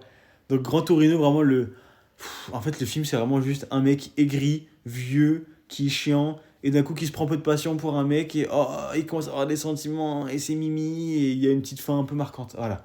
Film américain de base. Tu prends un perso qui est A, il est en mode A, et il se fait un peu influencer par les sentiments, machin, et il devient un peu B. Voilà. Ouais, c'est exactement ça. Le niveau zéro du développement de personnage, quoi. Oui, c'est ça. Le mec, il vient, il est aigri pour rien, tu sais pas pourquoi, il est juste chiant. Et juste parce qu'il rencontre un mec qui prend 2-3 gifles, mais du coup qui est gentil. Enfin voilà, ouais, développement de perso, enfin c'est linéaire au possible, c'est gnangnan. Donc Grand Torino et La Mule, on souffle. Sully, pour moi, le film, il est mal foutu. Million Dollar Baby, c'est le film le C'est plus... catastrophique. Bah en fait, c'est le film le plus prévisible et le plus gnangnan que j'ai vu de ma vie, je crois. Enfin, pourtant, moi j'en parle à mes parents, ils me disent putain, c'est un bon film, il y a un plot, on parlait de plot twist, il y a un plot twist aussi. Oui, et puis non, puis c'est tire l'arme à souhait, quoi. Ouais, en fait, c'est linéaire, le développement de perso, il est pas intéressant. Il n'y a aucune subtilité. Et encore une fois, c'est un film qui réalise où il est dedans, et moi je trouve qu'à chaque fois ce qui est le cas, c'est pas bon, genre, c'est pas bon. Et après, il y a American Sniper. Pour moi, il joue pas dedans. Non, il est pas dedans. Mais enfin, juste, on est sur du patriotisme. Après, je crois que c'est une histoire plus ou moins vraie. Et je comprends qu'il essaye de faire un truc un peu de. Oui, c'est un héros de guerre, mais il a du mal à s'en remettre et tout. Mais des films qui traitent de héros de guerre qui reviennent et qui sont traumatisés, mais il y en a 20 des 1000 fois mieux Mais que American Sniper, quoi. Lui-même en avait fait un peu une trilogie non officielle où en fait il avait fait sa trilogie des héros américains avec pareil, il avait fait un film il me semble sur les mecs est-ce qu'il avait fait un film sur eux ou pas, je sais plus. Ou il voulait faire un film, je sais plus, je l'ai pas vu, sur des mecs qui avaient évité un attentat à la bombe dans un train, je crois, ou quelque chose comme ça. Enfin, bref, il voulait prendre tous les héros américains en gros et les réhabiliter et faire Bah, je suppose que Sully, c'est un peu la même chose. Sully, c'est un peu la même chose. Enfin, c'est toujours la même histoire. Parce que Sully, enfin, si vous avez pas forcément l'idée en tête, mais je pense que vous avez un peu l'image, c'est en fait Tom Hanks qui est, je crois, un pilote d'avion, et en gros, il y a un problème avec l'avion. Je sais plus ce que c'est, mais il réussit à... Enfin, en fait, c'est un héros dans un premier temps parce qu'il sauve, entre guillemets, tout le monde de l'avion. Enfin, je suis pas sûr qu'il est victime ou quoi, mais en gros, il se sauve en catastrophe. Enfin, il sauve en catastrophe tout le monde, donc bon, il a une première vision de héros, et ouais, procès, il adore les procès avec Clint Eastwood. Procès, et après, il passe un peu pour le méchant. Enfin, voilà, pareil, c'est du développement de perso pas intéressant, quoi, mal foutu. Mystic River, à la limite, c'est un peu plus intéressant, je trouve, dans les films qu'il a fait. Ah oui, Sean Penn, très bon là-dedans. Ouais, Sean Penn qui prend l'Oscar du meilleur acteur dedans. Le film, il est un peu plus dramatique, il est un peu plus intéressant en termes de personnages. Mais vraiment, tout le reste, enfin, franchement, moi, je fais un sac avec American Sniper, Grand Torino, La Mule, Sully, Million Dollar Baby, qui pourtant sont des films très cotés. Et c'est pour ça que pour moi, c'est une hot take, parce que j'ai l'impression que c'est quand même des films qui sont appréciés du grand public. Pour moi, c'est pas possible. Genre. Ouais, non, c'est un grand nom. Je suis d'accord. Clint Eastwood, pour moi, c'est non. Je suis désolé, ce n'est pas un C'est bon un rejet réalisateur. total. C'est un très bon acteur, mais c'est un très mauvais réalisateur. Le film dont je parlais ça s'appelle Le 15h17 pour Paris, sorti en 2018. Le synopsis, c'est le film revient sur l'attentat du train Thalys en 2015 à destination de Paris, déjoué par 3 amis d'enfance américains qui voyageaient en Europe. Tu lis le synopsis, tu sais que c'est un film d'Eastwood. Ouais, c'est vive les US, regardez comme on est trop fort. C'est l'enfer. Après, il essaie toujours de nuancer ça par plus ou moins un procès, plus ou moins ils sont pas si gentils et héros que ça. Mais enfin, ça y est, enfin, c'est juste de la propagande pro-US. Enfin, on sent que le mec, il est droite, très patriote américain, quoi. Ouais. Franchement, peut-être que les Américains, ils kiffent, sûrement qu'il doit y avoir la moitié qui kiffe, la moitié qui kiffe pas, si on en suit la politique. Mais je sais pas si du coup on peut l'apporter à nous, notre culture européenne, où ça match un peu moins. Mais en tout cas, moi, ce que j'aime dans les films et tout, je le retrouve pas du tout dans ce que fait Eastwood. Donc pour moi, Eastwood, vraiment, c'est au-delà de surcoté, c'est même, pour moi, ce n'est pas un bon réalisateur. Invictus, ça allait un peu plus, non? Je l'ai pas vu. Tu l'as pas vu? Ok, Je l'ai d'accord. pas vu, mais je sens que ça va être un peu la même chose. Un C'est peu un- tire-larme, un peu gnangnan. Ouais, mais c'est. Je sais pas, moi c'est peut-être un de mes préférés, sans pour autant que ce soit un film qui m'ait vraiment marqué et que je porte dans mon cœur, mais Ok. j'avoue qu'Invictus c'était peut-être un peu plus nuancé, et puis ça parle, je sais pas, t'as Mandela, tout ça, c'est des figures qu'on aime bien pour le coup. Qu'on connaît, qu'on aime bien, Morgan Freeman, voilà. Oui, mais de toute façon, après Morgan Freeman, pour moi, Mandela, c'est Morgan Freeman. Quand on me dit Nelson Mandela, c'est un blasphème, mais je vois d'abord la tête de Morgan Freeman, alors que je n'ai pas vu le film. Je vois d'abord Morgan Freeman, et après je me dis, ah non, c'est pas lui, c'est ce mec-là plutôt. Et c'est un gros blasphème parce que Nelson Mandela, grand monsieur, mais juste, bon casting pour le coup. Mais bon, je pense qu'il n'y a personne de mieux. Oui, N'importe qui doit faire un casting, tout le monde prendrait Morgan Freeman, il n'y a pas de sujet. Enfin bref, donc voilà, moi ma take, c'est ça, Clint Eastwood, Ok. je peux pas. Bah, je suis encore une fois d'accord avec toi. C'est ta Ok. troisième take, ça fait 3 fois qu'on est d'accord que je suis d'accord avec toi. Ok. T'es d'accord avec moi sur les comédies musicales aussi ? Pareil, je m'avancerai pas parce que je dirais pas que je les ai toutes vues, mais mettre La La Land là-haut, ouais, je suis d'accord. West Side Story, j'ai pas vu. Ouais, ok. Et Judas Suspect, de toute façon, t'étais d'accord avec moi Ça aussi. me choque pas. Ok, donc voilà, ça c'est ma take. Pour en revenir un peu au réalisateur dans la foulée de ce que tu disais, Mm. voilà, moi celui que je peux pas voir, c'est vraiment Clint Eastwood. Ok. J'enchaîne, on va continuer sur des réals. Ok. On parle beaucoup de réels ou beaucoup de réels américains aussi, parce que le principe d'une hot take, c'est d'avoir quelque chose quand même qui est coté, sur lequel on peut faire Oui, réagir. faut qu'il y ait une vraie cause, qu'il y ait une vraie C'est ça, popularité donc et que ça parle au grand nombre. Donc Forcément, souvent- on parle quand même beaucoup de cinéma américain. C'est vrai qu'on aurait peut-être pu parler un peu plus de ciné français. Peut-être une prochaine émission, hein. Ouais. On peut peut-être le faire aussi sur Hot le take cinéma sur français. le cinéma Hein. français, là c'est vrai qu'on est parti quand même très très axé américain. Très grand public, quoi. Très grand mais en public, général. ouais. Et ben, en parlant de grand public, j'ai une take sur un réalisateur que moi j'estime beaucoup, Ridley Scott. Je dis que pour moi, dans les réalisateurs contemporains, il est dans le top 3 des réalisateurs qui laisseront la plus grande trace dans l'histoire du cinéma. En fait, ça me chafouine parce que je suis vraiment pas fan de tout ce qu'a fait Ridley Scott. Mais si tu prends, on parlait de filmo pur et dur comme on parlait de celle de Spielberg, en termes de filmo, Ridley Scott c'est quand même Blade Runner qui révolutionne la sci-fi, c'est Alien qui révolutionne les films d'horreur, c'est Gladiator qui remet au goût du jour, qui révolutionne pas le péplum, mais qui remet au goût du jour le péplum, alors que ça fait des années et des décennies que c'était passé de mode, que depuis Baignure, globalement, on disait ouais, les péplums, ça y est, le prime est passé, le mec il arrive, il te pond Gladiator, qui pour moi est un chef-d'œuvre. C'est pas partagé par tout le monde. Moi, je suis pas d'accord. Après, pourtant, on l'a vu en ciné-concert, On l'a toi et vu en moi, c'était motivé ciné-concert, à aller le ouais. voir. Mais voilà, moi, je te dis, c'est la musique. Pareil, le film est très cool, non? Moi, je le trouve cool. Voilà, c'est un film un peu mid, Moi, sans la musique, j'entends. Je suis infiniment pas d'accord. Moi, la fin me chope, tout le développement me chope, les combats me chopent, le perso Russell Crowe me chope, tout me chope en fait dans ce film. Ok, Pour moi, ok. c'est même pas son meilleur film à mes yeux, Moi parce non que je plus. mets quand même Blade Runner et Alien devant. Mais en fait, j'aurais dû faire une hot take sur Blade Runner parce que je n'aime pas Blade Runner. Oh, mais ça c'est catastrophique. Ça tu peux Non. pas, non, ça C'est bresson, Ça, c'est lent, ça manque de c'est pas une rythme, hot il n'y a take, pas des c'est images C'est marquantes. un avis catastrophique, ça c'est. J'aurais dû faire une hot take sur Blade Runner, je suis Mais désolé. Blade Runner, ça a inventé tout un genre, tout le côté cyberpunk et tout vient de Blade Runner. Sans Blade Runner, le monde n'est pas le même aujourd'hui. Comme sans Alien, le monde n'est pas le même aujourd'hui. Alien qui, ok, Alien, Je partage. Alien, mais Blade Runner, je Alien peux qui pas. pour le coup, tout vient pas de l'esprit de Ridley Scott, parce qu'à la base ça vient d'un projet de Jodorowsky, du Dune de Jodorowsky, qui est un film culte qui s'est jamais fait en fait. Mhm. Dune, donc on connaît Dune maintenant, fait par Villeneuve, tout ça. À la base, il y avait une autre adaptation qui était prévue dans les années 70-80 par un mec qui s'appelle Alejandro Jodorowsky. Ok. Et en gros, il avait fait tous les storyboards, il avait tout préparé pour faire ces films-là. Sauf qu'au final, ça coûtait trop cher. Et du coup, le studio l'a lâché et tout a été, tout le projet a été abandonné. Et du coup, il y a une partie de tous ces storyboards, notamment tout le design de l'alien, tout ça. Enfin, une partie du design de l'alien, tous les mecs qui bossaient sur les costumes du il a projet. repris ça. C'est ça, tout est un peu, pas pompé du Dune de Jodorowsky, mais ça s'en inspire. Ok. Sans le Dune de Jodorowsky, Alien et Blade Runner ne sont pas ce qu'ils sont non plus.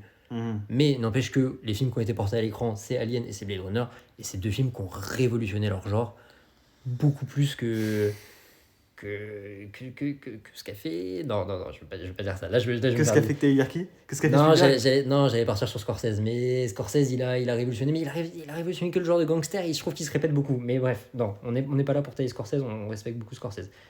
Mais Accroche-toi. je fais ce que je peux, aide-moi là, Accroche-toi, aide-moi, j'arrive. j'aurais pas dû régler. Mais J'ai dit que j'aurais pas dû le dire. Accroche-toi, j'arrive parce que bon, Scorsese, c'est pas dans mes hot takes officiels, mais bon, allez, je le mets comme ça, juste petite touche parce que j'hésitais à en parler, mais quand j'ai revérifié, bon, voilà. En fait, je suis pas pleinement engagé dans la take, donc c'est pour ça que je l'ai pas fait. Mais moi, je trouve que Scorsese, c'est d'une construction et d'un répétitif terrible. C'est ça, en fait, même quand il a l'occasion de faire autre chose, il y va pas pleinement. Je prends l'exemple de Killers of the Flower Moon, moi ça m'avait marqué, Ah oui, c'est vrai. où tu te mets dans un contexte qui te permet de faire un film qui est totalement différent. J'avais oublié ça. Et il arrive quand même à nous faire un film de gangster. Je suis en mode, ça y est, stop. C'est Ouais. trop. Oui. Non, mais tout est bon pour faire le même film de film de gangster. C'est-à-dire que tu prends un mec, il grimpe dans la hiérarchie gangster, ok, c'est un bad boy, il est au sommet, il a plein de thunes, il a plein de meufs, il claque, il se régale, la police il s'en fout et tout. Et après, déchéance du perso au max, et après il est au fond du trou, et à la fin t'as une petite morale de con en mode ah, j'aurais peut-être pas dû tuer tous ces gens. Et voilà, et vraiment, tout est pareil. Après, c'est con parce que les films sont top. Enfin, Casino en vrai est très cool, Oui. Les Affranchis c'est trop bien. Enfin, ces films-là de gangsters sont quand même très cool, mais juste en The fait. Irishman aussi. Même Raging Bull, c'est la même construction. C'est ça, c'est que même quand l'histoire varie un petit peu, en fait, dans la construction, c'est toujours la même chose. C'est ça. Donc moi, je trouve que Scorsese... En fait, j'ai pas eu la take pleinement parce qu'il y a quand même eu des films que j'ai trouvé cool de lui. Dans le sens où, voilà, je me les étais notés. Taxi Driver est quand même très cool. Raging Bull, c'est l'un de mes films préférés qu'on avait vu ensemble. J'adore le film, même si par contre, c'est la même construction classique, mais juste, ce film me fait délirer, j'adore. Gangs of New York, ça c'est pas ouf. Mais Shutter Island, moi, c'était dans les années où j'ai grandi, je l'ai vu quand je devais avoir 12-13 ans. Shutter Island, c'est quand même une belle claque C'est dans ça. le genre. Dans les années 2010, il est quand même un peu parti sur autre chose avec. Ouais. C'était bien, hein. Franchement, Loup Wall Street, c'est trop bien. Shutter Island, c'est trop bien. Hugo Cabret, qui a pas trop marché, mais moi je trouvais ça assez beau, assez sympa. Mais donc c'est pour ça que je pouvais pas me tailler Scorsese, parce qu'en vrai, je l'aime Ouais. bien, il y a pas mal de films que je kiffe. C'est qu'à moitié assumé. Mais juste, voilà, c'est pour ça que je l'ai pas fait. Mais par contre, la construction de films de gangsters, ou même du coup, films pas gangsters qui deviennent films de gangsters, on souffle. On souffle. Je comprends. On souffle. Je comprends, je partage un peu. Bref. Mais du coup, pour en revenir à Ridley Scott, Blade Runner, Alien, Gladiator, on a vu ensemble aussi Thelma et Louise, qui est un peu le road movie féministe Oui, par essence. c'est trop cool, en vrai, c'est trop cool. Tu penses à road trip féministe, tu penses à Thelma et Louise en premier. Même, Pareil, je pense même en que tu termes penses d'impact. juste film. Il y a des films qui sont bien mieux faits en tant que féministes parce que c'est à l'époque et c'est américain, etc. C'est pas ce que je dis, c'est pas le meilleur film féministe. Mais je pense que l'un des premiers qui vient à l'esprit et dans les plus marquants. Ouais, franchement, Bah, c'est Thelma ça, et Louise, en il vient termes- vite. En Hein, termes il d'émancipation de la femme et tout. il pour moi, monte très Thelma et vite. Louise, c'est- Ah ouais, voilà. il vient très vite. Ah, t'ajoutes à ça sa filmo, La chute du faucon noir, Oui, que toi tu kiffes. Ouais. qui est pas mal, que je kiffe même pas forcément. C'est Ah ouais c'est pas du tout mon préféré de lui, mais c'est quand même un bon film. Ok. Kingdom of Heaven, qui pour le coup je kiffe vraiment. Pareil, on repart dans le côté historique, médiéval. Enfin, je sais pas, le mec il arrive à inventer des trucs à chaque fois, mais j'ai même adoré Gladiator 2 qui est sorti l'année dernière. Je trouvais je crois qu'on en a déjà parlé dans une Ouais, émission moi j'ai pas passée. trop aimé. On en a déjà parlé dans une émission passée. Enfin, je sais pas que j'ai pas trop aimé parce que ça reste des grosses prods, des films qui sont cool et tout, mais. Je trouve qu'il avait réussi à reprendre un peu la structure du premier Gladiator pour un final à la moitié du film la prendre à contre-pied. J'ai trouvé ça assez malin. Ouais, mais flemme du descendant de Maximus. Enfin. Ouais, mais il y a un côté cyclique, je sais pas. Moi, ça m'avait eu. Je dis pas que c'est son meilleur film, mais ça m'avait eu. Ok. Puis pareil, le fait qu'il a laissé la saga Alien dépérir petit à petit pour venir la récupérer avec Prometheus et Covenant, qui sont des films que j'aime beaucoup aussi. Ouais, Je trouve ça sympa aussi, enfin, bref. Ça, c'est pour le côté film sympa qu'il a fait. Attends, ta take c'est quoi? Mais, C'est ma, que tu mais ma trouves- take, c'est que avec les gros films qu'il a fait, notamment surtout Blade Runner et Alien, qui ont tous les deux révolutionné leur genre, il restera en tout cas parmi les réalisateurs contemporains, donc les réalisateurs qui sont toujours vivants aujourd'hui, dans le top 3 de ceux qui auront le plus gros impact dans l'histoire du cinéma à l'avenir. En fait, le problème c'est que j'ai vu autant de films que j'ai aimé que je n'ai pas aimé de Ridley Scott. Mais c'est pas une question d'aimer ou de Je pas sais, aimer. non mais je sais. C'est pour ça que du coup, j'ai du mal à m'avouer et me dire que oui, c'est un des plus marquants. Mais après, objectivement, c'est possible. Parce que c'est vrai quand même que Alien, c'est hyper marquant dans le genre. Blade Runner, moi j'ai détesté et je suis pas du tout un défenseur de Blade Runner. Et en vrai, j'aurais dû en faire une take parce qu'on se serait mis sur la gueule. Mais j'ai pas trop aimé Blade Runner. Mais je comprends que le côté. Ouais, bah, cyberpunk à mort. En C'est vrai, ça. un peu sombre, futuriste. C'est cool. Prometheus, c'était un bon film aussi dans la lignée des Aliens. C'était quand même sympa. Sarah Gladiator, ça a rendu beaucoup moins has-been le côté. Bah, le Peplum, Bah, qui Peplum. était un genre qui était mort, et puis il est arrivé, il a fait ça, et ça a trop bien marché. Quoi. Oui, et puis derrière, on sont venus les 300, les 3, les trucs Mm. qui sont revenus parce qu'ils ont vu que ça a bien marché. Mais en atteste, tout à l'heure, on parlait de Odyssey. Bah, c'est un peu en lien. Ouais, c'est C'est-à-dire vrai. que vu que ça fonctionne bien aujourd'hui, bah ouais, c'est peut-être aussi grâce à lui, quoi. Mm. Donc non, c'est vrai qu'il est très marquant, mais le problème, c'est que moi, il y a des films. Enfin, j'avais vu Mensonge d'État, c'est un enfer. Après, Napoléon, je sais qu'il n'avait pas forcément plu. Moi, il y avait un autre film que j'avais vu, je l'ai plus en tête, mais que j'avais pas du tout aimé. Ouais, on est J'ai- pas là. Quel réalisateur n'a jamais fait de mauvais film? Non, mais Allez, oui, non, mais c'est pour on ça lui- que. On lui pardonne. C'est pour ça que ce que je pense de Ridley Scott va pas forcément à l'encontre de ta take. Ouais, ok. Mais vu que je suis pas trop fan, j'avais du mal à me dire que c'est un des plus marquants. Mais objectivement, c'est vrai qu'il y a. Allez, rien que pour ces 3 films, Gladiator, Alien et Blade Runner.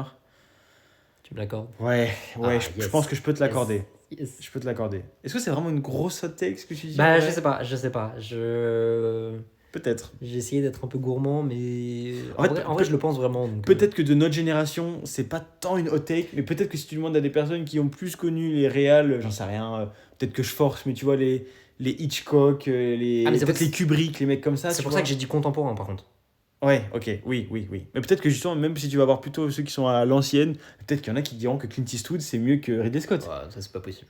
Ouais, mais tu sais que je suis sûr qu'il y en a. Mais c'est surtout, en fait, je dis ça dans le sens où, en fait, quand on pense à gros réal aujourd'hui, c'est pas forcément le premier nom qui te vient en tête, Ridley Scott. Alors qu'en vrai, il a fait une quantité de chefs-d'œuvre. Oui, mais tu vas d'abord penser à toute la team Spielberg, Scorsese, George Lucas, Coppola, tout ça, avant d'arriver à Ridley Scott. Alors qu'en vrai, je trouve qu'en termes d'impact, je mets Ridley Scott peut-être au niveau de ces mecs-là. Coppola, ça se discute parce que quand même le parrain Apocalypse Now, voilà, il se place là.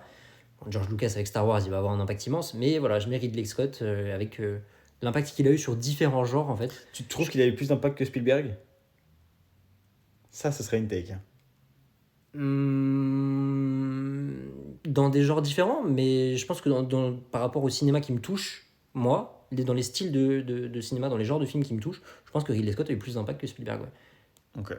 Mais de manière objective, général, non, pas forcément. Je sais pas. Spielberg, c'est. Je les mets au même niveau. Ok. Franchement, je les mets au même niveau. Ok, j'entends. Ok, donc ça, toi, donc, tu t'es encore farci. Ah non, mais du coup, tu t'es farci positivement un réalisateur du coup Ridley Scott. Ouais. Okay, j'ai peur que tu te farcisses encore un. Et on s'est farci Scorsese au passage. Oui, ok, j'avoue. Gentiment. Ça, il a pris une petite balle, mais. Surtout qu'il y en a encore deux qui vont prendre une balle après, t'inquiète. Ah ouais. Ouais. Ah, mais toi, ok. Je démonte tout le monde. C'est un génocide de réel. Ok, moi, je crois que je vais être le gentil de l'histoire parce que moi, je suis beaucoup plus mignon dans mes takes de La La Land, c'est trop bien. Donc, c'est un peu drôle. Là, j'ai été aigri sur deux choses, donc Usual Suspect et Clint Eastwood. Là, je veux dire un truc un peu plus chill et je pense que tu vas être d'accord. Ouais, je sais pas si tu vas être d'accord. Pour moi, on va parler un petit peu de saga. Bon, on spoil, mais on va sûrement faire une émission spécifique sur les sagas. Ouais. Donc, qui dit saga dit, on va dire minimum une trilogie, pas forcément sci-fi. Je dis une trilogie de manière générale. Au cinéma, quoi. Enfin, c'est tout. En fait, pour moi, il faut juste minimum 3 films avec une narration qui se tient. Et en fait, ça devient une saga. Après, elle est bien, pas bien, elle est épique, pas épique. Voilà, on la classe comme on veut. Pour moi, Dune plutôt de manière objective.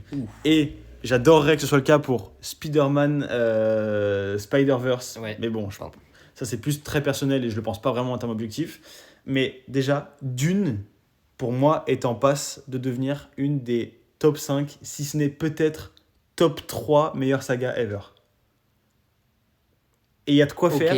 Parce que si Dune Messiah est au niveau, pourquoi pas parce que pour moi, après Dune a pas fait autant de bruit que a pu le faire, je pense, un Seigneur des Anneaux, Harry Potter ou je sais pas si c'est peut-être comparable avec la trilogie Batman de Nolan. Si, pour moi c'est une saga aussi. C'est peut-être comparable. C'est vrai que dans l'idée de la take, je comprends, parce que top 5, c'est une énorme saga, les deux premiers films sont géniaux, si le troisième est au même niveau, ça va être une super saga.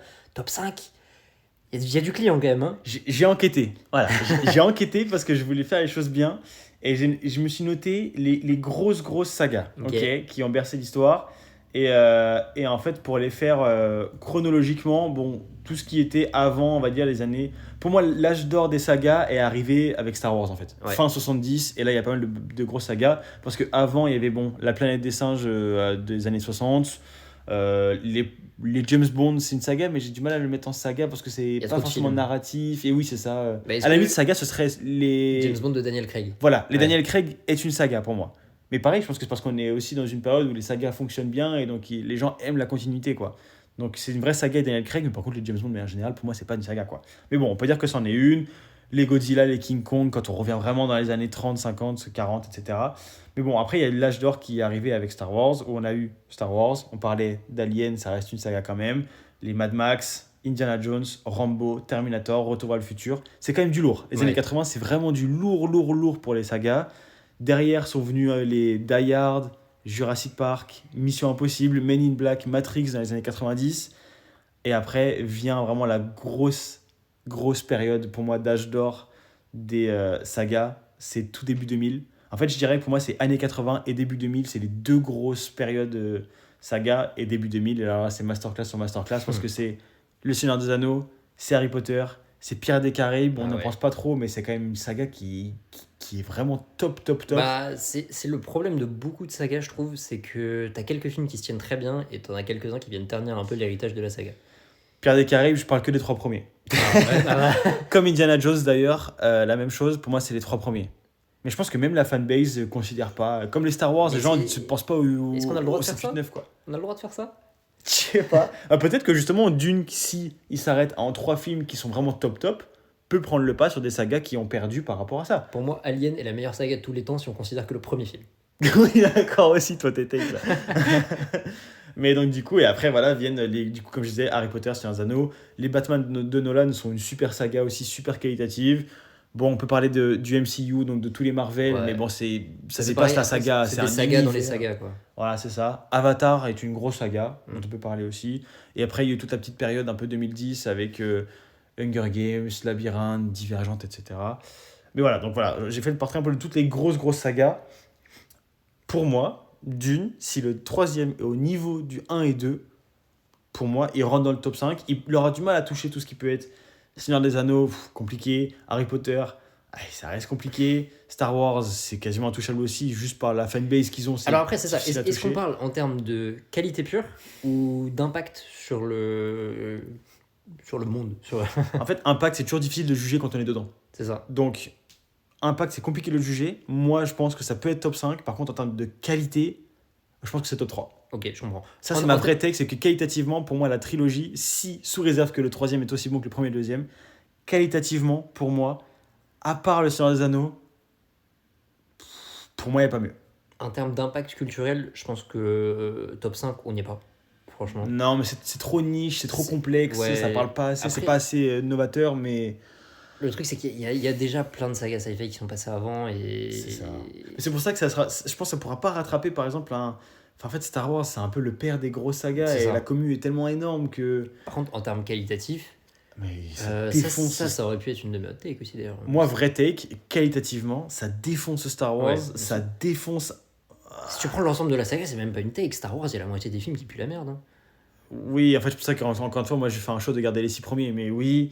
ça défonce Pirates des Caraïbes, pour moi ça défonce Batman, alors que j'adore Nolan et j'adore les Batman de Nolan, mais qualitativement, bon, je pense que ça ne le défonce pas, mais si le troisième est au niveau, c'est un chouille au-dessus artistiquement parlant. Hot take, la saga Star Wars contient 2 ou 3 des pires films de tous les ans. Non, pire film de tous les temps, je peux pas être d'accord. L'attaque des clones. Non, mais déjà... L'ascension de Skywalker. T'es un malade. L'attaque des clones, c'est pas possible. Tu peux pas dire que l'attaque des clones est dans les pires films parce qu'il est quand même ultra kiffé. Mais tu sais que la commu adore l'attaque des clones. Mais c'est horrible, mais je sais, mais c'est horrible. C'est take. C'est que du CGI immonde. George Lucas c'était pas la bonne période pour ça. Qui sait pas réaliser un film. En vrai, le mec a pas d'idée. C'est un super scénariste, il a créé un super univers, mais derrière la caméra, il y a plus rien. Je me fais tous les réalisateurs possibles. C'est l'enfer. Et non, c'est bon, passer 2 heures pour voir Anakin et Padmé se rouler dans les champs sur de la petite musique, non, c'est bon, catastrophe. Ok. Et Star Wars 2, Star Wars 9 et le film sur Han Solo. Star Wars Story, là. Pas possible. Ok. Bon, c'est pas le cœur de la hot take. Sujet. Mais donc voilà, moi, ma hot take, c'est vraiment que Dune, qualitativement, est top 2 all time. Voilà, ça y est, c'est dit, c'est ma hot take. Encore une fois, sur réserve que le troisième soit au niveau. Et après, il y en avait un, mais c'est pas vraiment une hot take parce que je le pense, mais c'est juste dans mon cœur. Mais juste les Spider-Man Spider-Verse, donc la version animée. Si le troisième est aussi bien que le premier et surtout le deuxième, pour moi, c'est qualitativement aussi une saga qui est extraordinaire. Et je pèse mes mots. Je peux limite la mettre au-dessus de Dune, celle-là. Waouh! Parce que, pourquoi en termes qualitatifs, les deux, pour moi, elles se valent à peu près. C'est 2 super films, où je trouve en plus que le deuxième est un peu meilleur que le premier. Bref, en termes qualitatifs, juste purement qualitatif, c'est le seul point sur lequel on peut comparer les 2 sagas. Par contre, le truc qu'a Spider-Verse que n'a pas forcément Dune, c'est qu'il a révolutionné l'animation, en fait. Tu regardes combien de films d'animation aujourd'hui ont la gueule des films de Spider-Verse parce qu'ils s'inspirent de ces films-là. Oui, c'est vrai. Mais j'ai l'impression que c'est pas si coté que ça, en fait, moi, Spider-Verse. J'ai l'impression que c'est un peu noyé dans l'image de Spider-Man de base. Du coup, quand on peut dire que genre Spider-Man c'est un film préféré, souvent tu te dis le mec il a vu que des Marvel. Enfin, je trouve que ça a pas la cote que ça devrait avoir. Voilà. Parce que c'est un peu mainstream. Ah non, mais pas. En fait, je pense qu'il est dans une catégorie mainstream du coup où les gens soufflent un peu, alors qu'il est tout sauf mainstream. Mais non, mais tous ceux qui ont vu Cross the Spider-Verse savent que c'est une folie. En fait, on parle de saga. Pour moi, tu peux pas le mettre au-dessus de Dune parce que Spider-Verse 1 par rapport à Dune 1, Dune le défonce. Par contre, en fait, ce qui est incroyable, c'est qu'en fait, le 2 de Spider-Verse est exceptionnel, et du coup, il embellit aussi le 1 parce que ça fait une continuité qui est top. Oui, c'est vrai. C'est un peu vrai. En fait, je pense que c'est vraiment Mais le c'est 2 qui... une saga aussi. Oui, bien sûr. C'est que ce soit un tout qui se tienne. Mais c'est juste que le 2 est extraordinaire, et du coup, ça embellit aussi le 1. Le 1 qui est très bien, attention, hein, ne pas me faire dire ce que je dis pas, mais voilà. Alors que Dune 1, Dune 2, les deux, c'est quand même des films qui sont qualitativement extraordinaires et se valent. Enfin, il y a un niveau d'excellence qui se tient sur les deux, en fait. Ouais, du coup, on n'a pas trop de doute sur le troisième. Oui, je suppose. Mais bon, surtout que Villeneuve, on adore. Mais après, je trouve que c'est bien aussi avoir ce côté saga où justement tous les films se montent un petit peu les uns les autres, tu vois. Mais c'est rare, hein. Il y a un nivellement vers le haut avec ça qui c'est rare. Parce que typiquement, si tu prends. Enfin, j'ai ressorti, du coup, moi j'ai un classement de mes sagas préférées que j'ai classé dans l'ordre. Et typiquement, un des trucs que j'ai mis, mais c'est pas vraiment une saga, c'est j'ai mis la trilogie du dollar, justement, on en parlait tout à l'heure.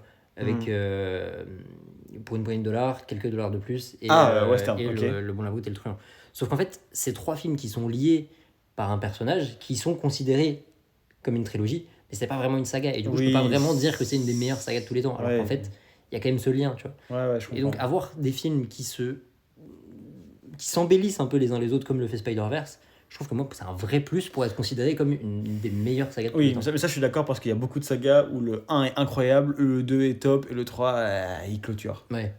Tu vois, typiquement, après, bon, je veux pas me faire des amis, mais par exemple, Retour vers le futur, je trouve que le 1 est incroyable, le 2 est très bien, et le 3, il est cool. Le 1 et le 2, en fait, il y a un peu un truc dégressif de... Le premier était génial, et il a tellement bien marché que du coup, ils en ont fait un deuxième et un troisième. L'ensemble est cool, je suis pas d'accord. Mais du coup, ça fait pas un ensemble qui est extraordinaire. Je suis pas d'accord, parce que je trouve que le 2, justement, embellit un peu le 1, parce que justement, il reprend les éléments du 1 pour te dire, ah bah voilà, avec... Ma tech, c'est plus sur le 3. C'est un peu un film de petit malin, mais je trouve que justement, dans le côté saga, le 1 et le 2, ils s'embellissent justement. Oui, non, ok. Alors c'est que ça, le 3, bon, le 3, ok, il a rien à foutre là, d'accord. Mais c'est un peu ça, ça l'idée. Et donc, c'est pour ça que si Spider-Verse arrive à faire un truc très crescendo comme ça peut être très cool. Un peu comme les Harry Potter. Les Harry Potter, c'est très crescendo aussi en termes qualitatifs, construction, etc. Donc, à voir. Bon, on parle pas beaucoup plus des sagas parce qu'on va peut-être en faire une émission complète. Il n'y a plus d'intérêt du coup. Mais voilà, en tout cas, c'est ma hot take. C'est que, en tout cas, surtout Dune, qualitativement, c'est top 3 ever des sagas, si c'est dans la même lancée. Alors que, bon, des sagas extraordinaires, il y en a beaucoup. Il y en a pas mal. Beaucoup. Ouais. Ta prochaine take, du coup, là, on monte dans les puissances. Hein. Normalement, on devient de plus en plus trash. Ouais, moi, je vais m'en faire 2 là. 2 d'un coup. Okay. Attends, il te reste combien de takes? Parce que moi, je crois qu'il m'en reste qu'une seule. Moi. Il m'en reste 2. Ouais, c'est ça. Donc, moi, ouais, il m'en reste. Faire ton niveau 4. C'est ça, c'est mon niveau 4. Mais niveau 4, j'ai 2 réals qui n'ont pas forcément quelque chose à voir, mais que il va se partir du réal. Mais que j'ai rejoint dans le sens où je trouve que c'est 2 réals qui pensent raconter quelque chose, mais qui n'ont rien à dire. 2 réals que je trouve extrêmement surcotés. Il y en a un que je déteste un peu plus que l'autre. Je mets Wes Anderson et Ruben Östlund dans le lot des réals qu'il faut faire redescendre de leur piédestal, quoi. Je vais commencer avec celui que j'aime le moins, je pense. Vas-y. Ruben Östlund. Le nom me parle, mais... C'est Triangle of Sadness, The Square. Ok. Comment il s'appelle son film avec une avalanche là Bref, c'est pas grave. Je vais le retrouver. Avec une avalanche. Son premier film. Je vais regarder déjà où c'est un père de famille qui abandonne sa famille. Enfin, en gros, il y a une avalanche qui arrive et le père, au lieu de protéger sa famille, se barre. Ah, Snow Therapy. Snow Therapy, c'est ça, exactement. Okay. C'est pas le nom français, mais si c'est le nom français, c'est pas le nom. Ouais, je sais pas. C'est pas je trouve que c'est vraiment un mec. T'as vu Triangle of Sadness, toi? En fait, j'en ai vu aucun des 3, donc je peux vraiment pas parler pour le coup sur le sujet. Mais... Et pourtant, il vient de chez toi. C'est vrai. Je me suis dit, vu le nom, il est sûrement suédois, mais j'avoue que j'ai pas regardé. Ruben Östlund, je trouve que c'est vraiment un petit mec qui se croit plus intelligent que tout le monde, mais qui a rien à raconter. Il pense faire des films subversifs et provocateurs, mais alors en vrai, c'est bête comme ses pieds. C'est les riches ils sont méchants, les riches ils sont débiles, les artistes ils sont hypocrites, mais en fait ça raconte rien. C'est la même chose, c'est juste on met de l'image là-dessus, on montre des riches qui sont bêtes et on fait croire que c'est subversif, alors qu'en fait il y a rien dans ces films-là, ça raconte rien. Le mec il fait une scène dans Triangle of Sadness qui est une scène de 15 minutes de vomi, c'est des gens qui se vomissent dessus et on est censé comprendre, enfin bref, non c'est absurde, je déteste le cinéma de ce mec. Et ce qui me rend encore plus... En fait c'est faussement intellectuel, c'est ça que tu veux dire. C'est archi faussement intellectuel, il prend les gens pour des cons alors que c'est lui le con en fait. Et ce qui me dérange encore plus, c'est que parmi ces semblants de critiques, il va critiquer un peu l'industrie du spectacle, tout ça. Par contre, il n'hésite pas à aller se faire mousser au Festival de Cannes, à aller prendre 2 palmes d'or. En fait, il devient l'incarnation de tout ce qu'il critique. Il est ce qu'il déteste. C'est une contradiction à part entière, ce mec. Ouais. Ses films, ils sont mal rythmés en plus, je trouve. Ils racontent rien, ou ils sont faussement intelligents. Et c'est. Enfin bref, je déteste le cinéma de ce mec. Je pense que c'est le mec que je trouve le plus surcoté au monde. Je ne comprends pas comment on peut donner 2 palmes d'or à ce mec. Il y avait eu une histoire après le. Il avait eu donc la dernière palme d'or là, pour Triangle of Sadness. Enfin, c'était il y a 2-3 ans. Ouais. Et je sais pas si ça s'est confirmé, mais le scénario de son prochain film, c'était censé être un vol dans un avion, un vol, au cours duquel les écrans avec lesquels tu joues ne marchent pas. Et du coup, les gens pètent un plomb, parce que tout le monde sait bien que dans un avion, quand les écrans ne marchent pas, les gens deviennent fous, parce que le mec est déconnecté de la réalité. Il essaye d'avoir un propos et d'avoir un propos social et de faire une critique, alors que c'est lui qui est déconnecté de la réalité. Il ne sait pas ce qu'il raconte, il sait pas de quoi il parle. Je vois ce que tu veux dire, je comprends. Et ça me rend fou, en fait, de voir ce mec autant respecté et être adulé et venir récupérer des récompenses, alors que s'il était cohérent avec lui-même, bah, il irait pas, parce que c'est ce qu'il critique dans ses films. Ok. Je comprends pas du tout la hype autour de ce mec. Voilà. Bref, ça c'était mon côté aigri. Ok. Et l'autre L'autre c'est Wes Anderson, du coup je vais T'es aigri aussi. je vais être hyper gentil avec Wes Anderson. Ah, c'est vrai? Parce que moi en comparaison. Ah oui, ok, parce que moi je défoncerais plus Wes Anderson que je le kifferais. Je comprends, mais pourtant Wes Anderson, toi t'es un grand fan de Grand Budapest Hotel. En fait c'est ça le problème, c'est que je suis fan de... Bon, du coup, petite transition sur Wes Anderson, mais moi je suis très fan de Wes Anderson, mais en fait non, je suis très fan du Grand Budapest Hotel. Et après le reste... En fait, j'ai vu Fantastic Mr. Fox aussi, mais c'est pas aussi stylé que les gens pouvaient en dire et tout. Et puis en fait, moi juste les bandes annonces, flemme. En fait, j'ai vu le Grand Budapest Hotel et j'ai adoré. La colorimétrie est géniale, les plans sont super cool, l'idée qu'il y a derrière est top. William Dafoe, on l'adore. Enfin, Ralph aussi, évidemment. Ralph. C'est toujours un casting incroyable dans ces films. Oui, mais en fait, c'est ça qui est chiant. C'est qu'en fait, c'est cool sur un ou deux films où tu dis, ok, trop cool, il a réuni plein de gens, c'est attractif, etc. Mais en fait, maintenant, c'est une collection. Il vient et il fait juste que des caméos de mecs comme ça qui sont connus. Ok, super, trop bien, tu vois. Et narrativement, du coup Bah ouais. Bah, y a rien. Et puis même artistiquement, en fait, c'est du déjà vu. Pas autre que lui. Je trouve qu'il y a vraiment que lui qui fait ça. Vu qu'il l'a déjà fait, et bien. En fait, c'est stop, il faut arrêter, tu vois. C'est ça, bah en fait, c'est ça, c'est exactement. T'as donné ma take. En fait, c'est ça, okay. C'est ça, ma take. En fait, j'ai jamais vu un mec être aussi prisonnier de son propre style. Il est incapable de se renouveler. Et c'est dommage, parce qu'en vrai, son style, visuellement, c'est super. En plus, moi, je suis plus adepte d'un cinéma visuel plutôt que narratif. Okay. Ouais. Même si, forcément, il faut les deux. Hein. Oui, on s'entend. Mais je vois ce que tu veux dire. Mais un film qui est purement visuel et qui a un propos narratif un peu moins profond, ça va pas forcément me déranger. Mais pourtant, Wes Anderson, c'est toujours les mêmes visuels, c'est toujours la même DA. Oui. Tu sais à quoi va ressembler son film. Et du coup, à force, tu t'habitues et ça devient un peu des purges. Enfin, Asteroid City, je sais pas si tu l'as vu, c'était pas possible.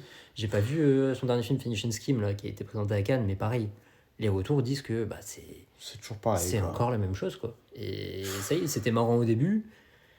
Mais il est incapable de se renouveler, donc en fait j'ai un peu perdu espoir avec Wes Anderson. Et ouais, plus rien de hype, quoi. C'est ça, on n'attend plus du tout ces films parce qu'on sait ce que ça va être, quoi.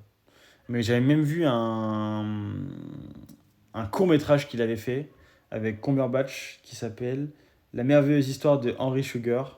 Je crois qu'il a pris un Oscar d'ailleurs pour le meilleur court-métrage et tout. Ouais, ça me dit un truc. Mais pareil, en fait, il est coté parce que c'est Wes Anderson et parce que oui, ce qu'il fait c'est très singulier malgré tout. Enfin, c'est quand même intéressant dans le sens où il n'y a que lui qui sait le faire. Mais en fait, dès que tu vois son nom sur l'affiche, tu sais ce que tu vas regarder, quoi. C'est ça. Donc, après, c'est pas forcément mal de savoir un peu vers quoi tu t'orientes. Parce que c'est bien que justement qu'un réalisateur ait sa patte et qu'il arrive à l'appliquer à tous ses films. Ouais, mais si tu veux regarder, en fait, tu vas juste regarder Grand Budapest Hotel parce qu'à mon sens, c'est ce qu'il a fait de mieux là-dedans. En fait, juste, t'as qu'à le regarder en boucle et ce sera très bien. C'est ça. En fait. C'est ça. Bon. Voilà. J'entends. Je suis très d'accord avec toi. Mais c'est pour ça que tu me dis, ouais, tu kiffes Wes Anderson. En fait, non. Juste, je suis amoureux du Grand Budapest Hotel parce que vraiment, en termes visuels, c'est un bonheur à regarder. Vraiment, le mood, la musique et tout. Enfin, c'est vraiment hyper bien ficelé. C'est trop cool. Il y a une vraie DA. Mais Wes Anderson dans l'état, ouais, non. Ouais. Moi, c'est non. Ok, bah moi, c'est non aussi. Ok, bah c'est une take. De toute façon, c'était ma take. Hein. Ouais, mais après, je sais pas si c'est au niveau public, enfin grand public, si les gens pensent la même chose. Je sais pas si c'est une grosse hot take ou pas. Je pense qu'il commence quand même à y avoir une certaine forme de lassitude. Je crois aussi. Parce que de ce que j'ai vu un peu les retours de le premier visionnage, je crois que c'était à Cannes ou je sais pas où. Bref, j'avais vu en gros des critiques qui sortaient du film. Et en fait, c'était quand même clivant parce qu'il y a la moitié qui disait ok, c'est top, visuellement c'est trop intéressant, et là, vraiment la moitié qui a dit exactement ce qu'on s'est dit de ok, c'est exactement ce à quoi je m'attendais, donc du coup, bah. Du coup, next. Moyen quoi. Exactement. Exactement.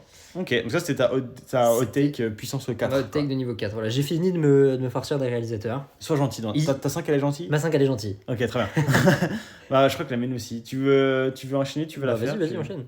Bah écoute, on va arriver sur la mienne qui est censée être la plus clivante. La mienne est Brad Pitt sera le meilleur acteur de tous les temps à sa retraite. Oh waouh. Ah, j'ai mis une puissance 5. Je vous le dis. Mais tu le penses vraiment ? Je pense que oui. En fait, j'y ai réfléchi.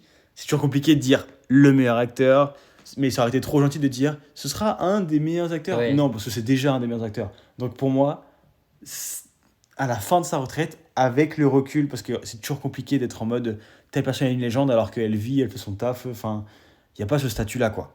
Vraiment, il n'y a pas ce statut-là. Donc c'est pour ça que c'est toujours compliqué de juger ça. Mais pour moi, en fait, j'ai essayé de prendre du recul, j'ai essayé de comparer avec les autres qui sont cultes, etc. Donc voilà, je m'en suis noté pas mal, qui pourraient être entre guillemets dans la compétition. Donc dans l'idée, il va y avoir voilà, Marlon Brando, Al Pacino, Robert De Niro. Pour moi, tout ça, c'est extraordinaire comme acteur, c'est culte, mais c'est dans un genre.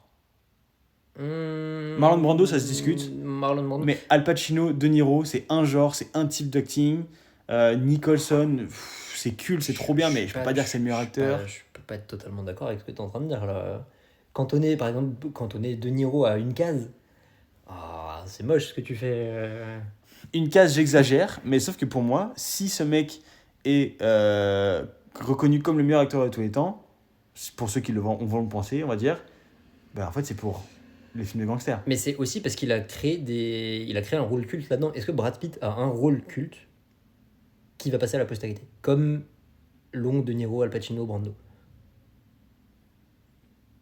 Peut-être, avec du recul, peut-être. En fait, c'est ça qui est compliqué, c'est pour ça que c'est une grosse hot take, parce que personne va être d'accord avec moi, parce que c'est beaucoup trop neuf. Il n'y a pas de statut de légende. Enfin, s'il avait canné à 40 ans d'un accident de voiture comme James Dean, peut-être qu'on se serait dit, ok, le mec, c'est une bête de légende. C'est pour ça que c'est compliqué, mais comme Marilyn Monroe, c'est pas une. Enfin, Et du coup, c'est pas une actrice de ouf, elle a rien de spécial, mais vu qu'elle est morte en légende, on va dire, oui. Bah, elle est rentrée dans la légende. Bah après, c'est toujours compliqué. Est-ce que les gens considèrent que Marilyn Monroe c'était vraiment une grande actrice? Ils considèrent que c'était un personnage iconique. Mais... Voilà, il y a un truc un peu culte et tout. Mais c'est pour ça que c'est compliqué, et c'est pour ça que j'espère qu'il va bien vieillir, et qu'il va pas commencer à faire des trucs moyens en fin de carrière, etc. Ce qui est toujours le risque quand les acteurs vieillissent, ou comme les chanteurs. Enfin, une Madonna, par exemple, a un peu détruit son héritage parce qu'elle a fait n'importe quoi ces dernières années. Alors que si elle était morte en 2010... Wow. Incroyable, enfin, ça aurait été une bête de gens, mais comme Michael Jackson qui est mort à temps, tu vois. Qui est mort à temps, c'est horrible de dire ça. Oui, et je parle pour la construction de sa légende. Oui, ou comme tout le club des 27, les Jimi Hendrix, Ça rajoute un truc, on est d'accord. Oui. Mais du coup, pour toi, ce serait quoi, là, aujourd'hui, le plus grand rôle de Brad Pitt, pour toi, c'est quoi? En tout cas, le plus culte, celui qui fait de lui le plus grand acteur de tous les temps, selon mes dires.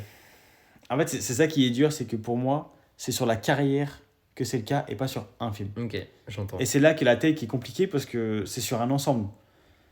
Comme par exemple, dans ce que j'ai noté, j'en ai noté pas mal. Hein, tu vois, des Anthony Hopkins, Morgan Freeman, Denzel Washington, Daniel Day-Lewis, Jack Nicholson, DiCaprio, c'est à peu près la même palette, ça se discute aussi. Mais en fait, sur l'ensemble, il y a une qualité d'ensemble qui est folle. Enfin là, je vais vous envoyer 20-25 films.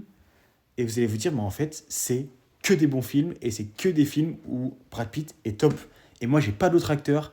À la limite, peut-être DiCaprio qui a fait autant de choses, aussi quali, éventuellement, mais encore, j'ai pas creusé, mais je suis pas d'accord. Moi, je pense que DiCaprio, il a dû en faire 10 ou 15, grand max. Quoi. Pour moi, DiCaprio, il est beaucoup plus dans un seul et même genre que Brad Pitt. Brad Pitt est beaucoup plus... Tout à fait, polyvalent. À exactement. mort. Et c'est pour ça qu'aussi, il se démarque et que je fais pas ma take avec DiCaprio. Ouais. Mais, typiquement... Dans les années 90, juste ça. Hein. Dans les années 90, Brad Pitt, c'est Thelma et Louise, cultissime. Le mec est un quart d'heure à l'écran. Le gars est devenu culte. Enfin, c'est lunaire. Le mec, il a fait que un quart d'heure à l'écran. Il a quand même fait Et au milieu coule une rivière. C'est un film que j'ai pas forcément vu, mais je sais qu'il a quand même marqué beaucoup de choses. Je l'ai vu, je l'ai pas... T'as pas trop aimé? Il m'a pas marqué. Oui. Ok. Bon, en tout cas, j'ai entendu du bien. Brad Pitt est bon dedans, mais le film en lui-même m'a pas marqué. Légende d'automne, qui est quand même un gros film, vraiment il est hyper cool, et d'ailleurs il est assez marquant dedans Brad Pitt parce qu'il a un très gros rôle assez complexe. Entretien avec un vampire, je l'ai pas vu, mais apparemment il a bien marqué aussi. Je sais qu'il est très très coté. Seven, incroyable. L'Armée des 12 singes, incroyable. 7 ans au Tibet, incroyable. Je sais pas comment c'est en français. Meet Joey Black. Meet Joe Black, c'est Rencontre avec Joe Black, non? Ouais, si c'est peut-être ça.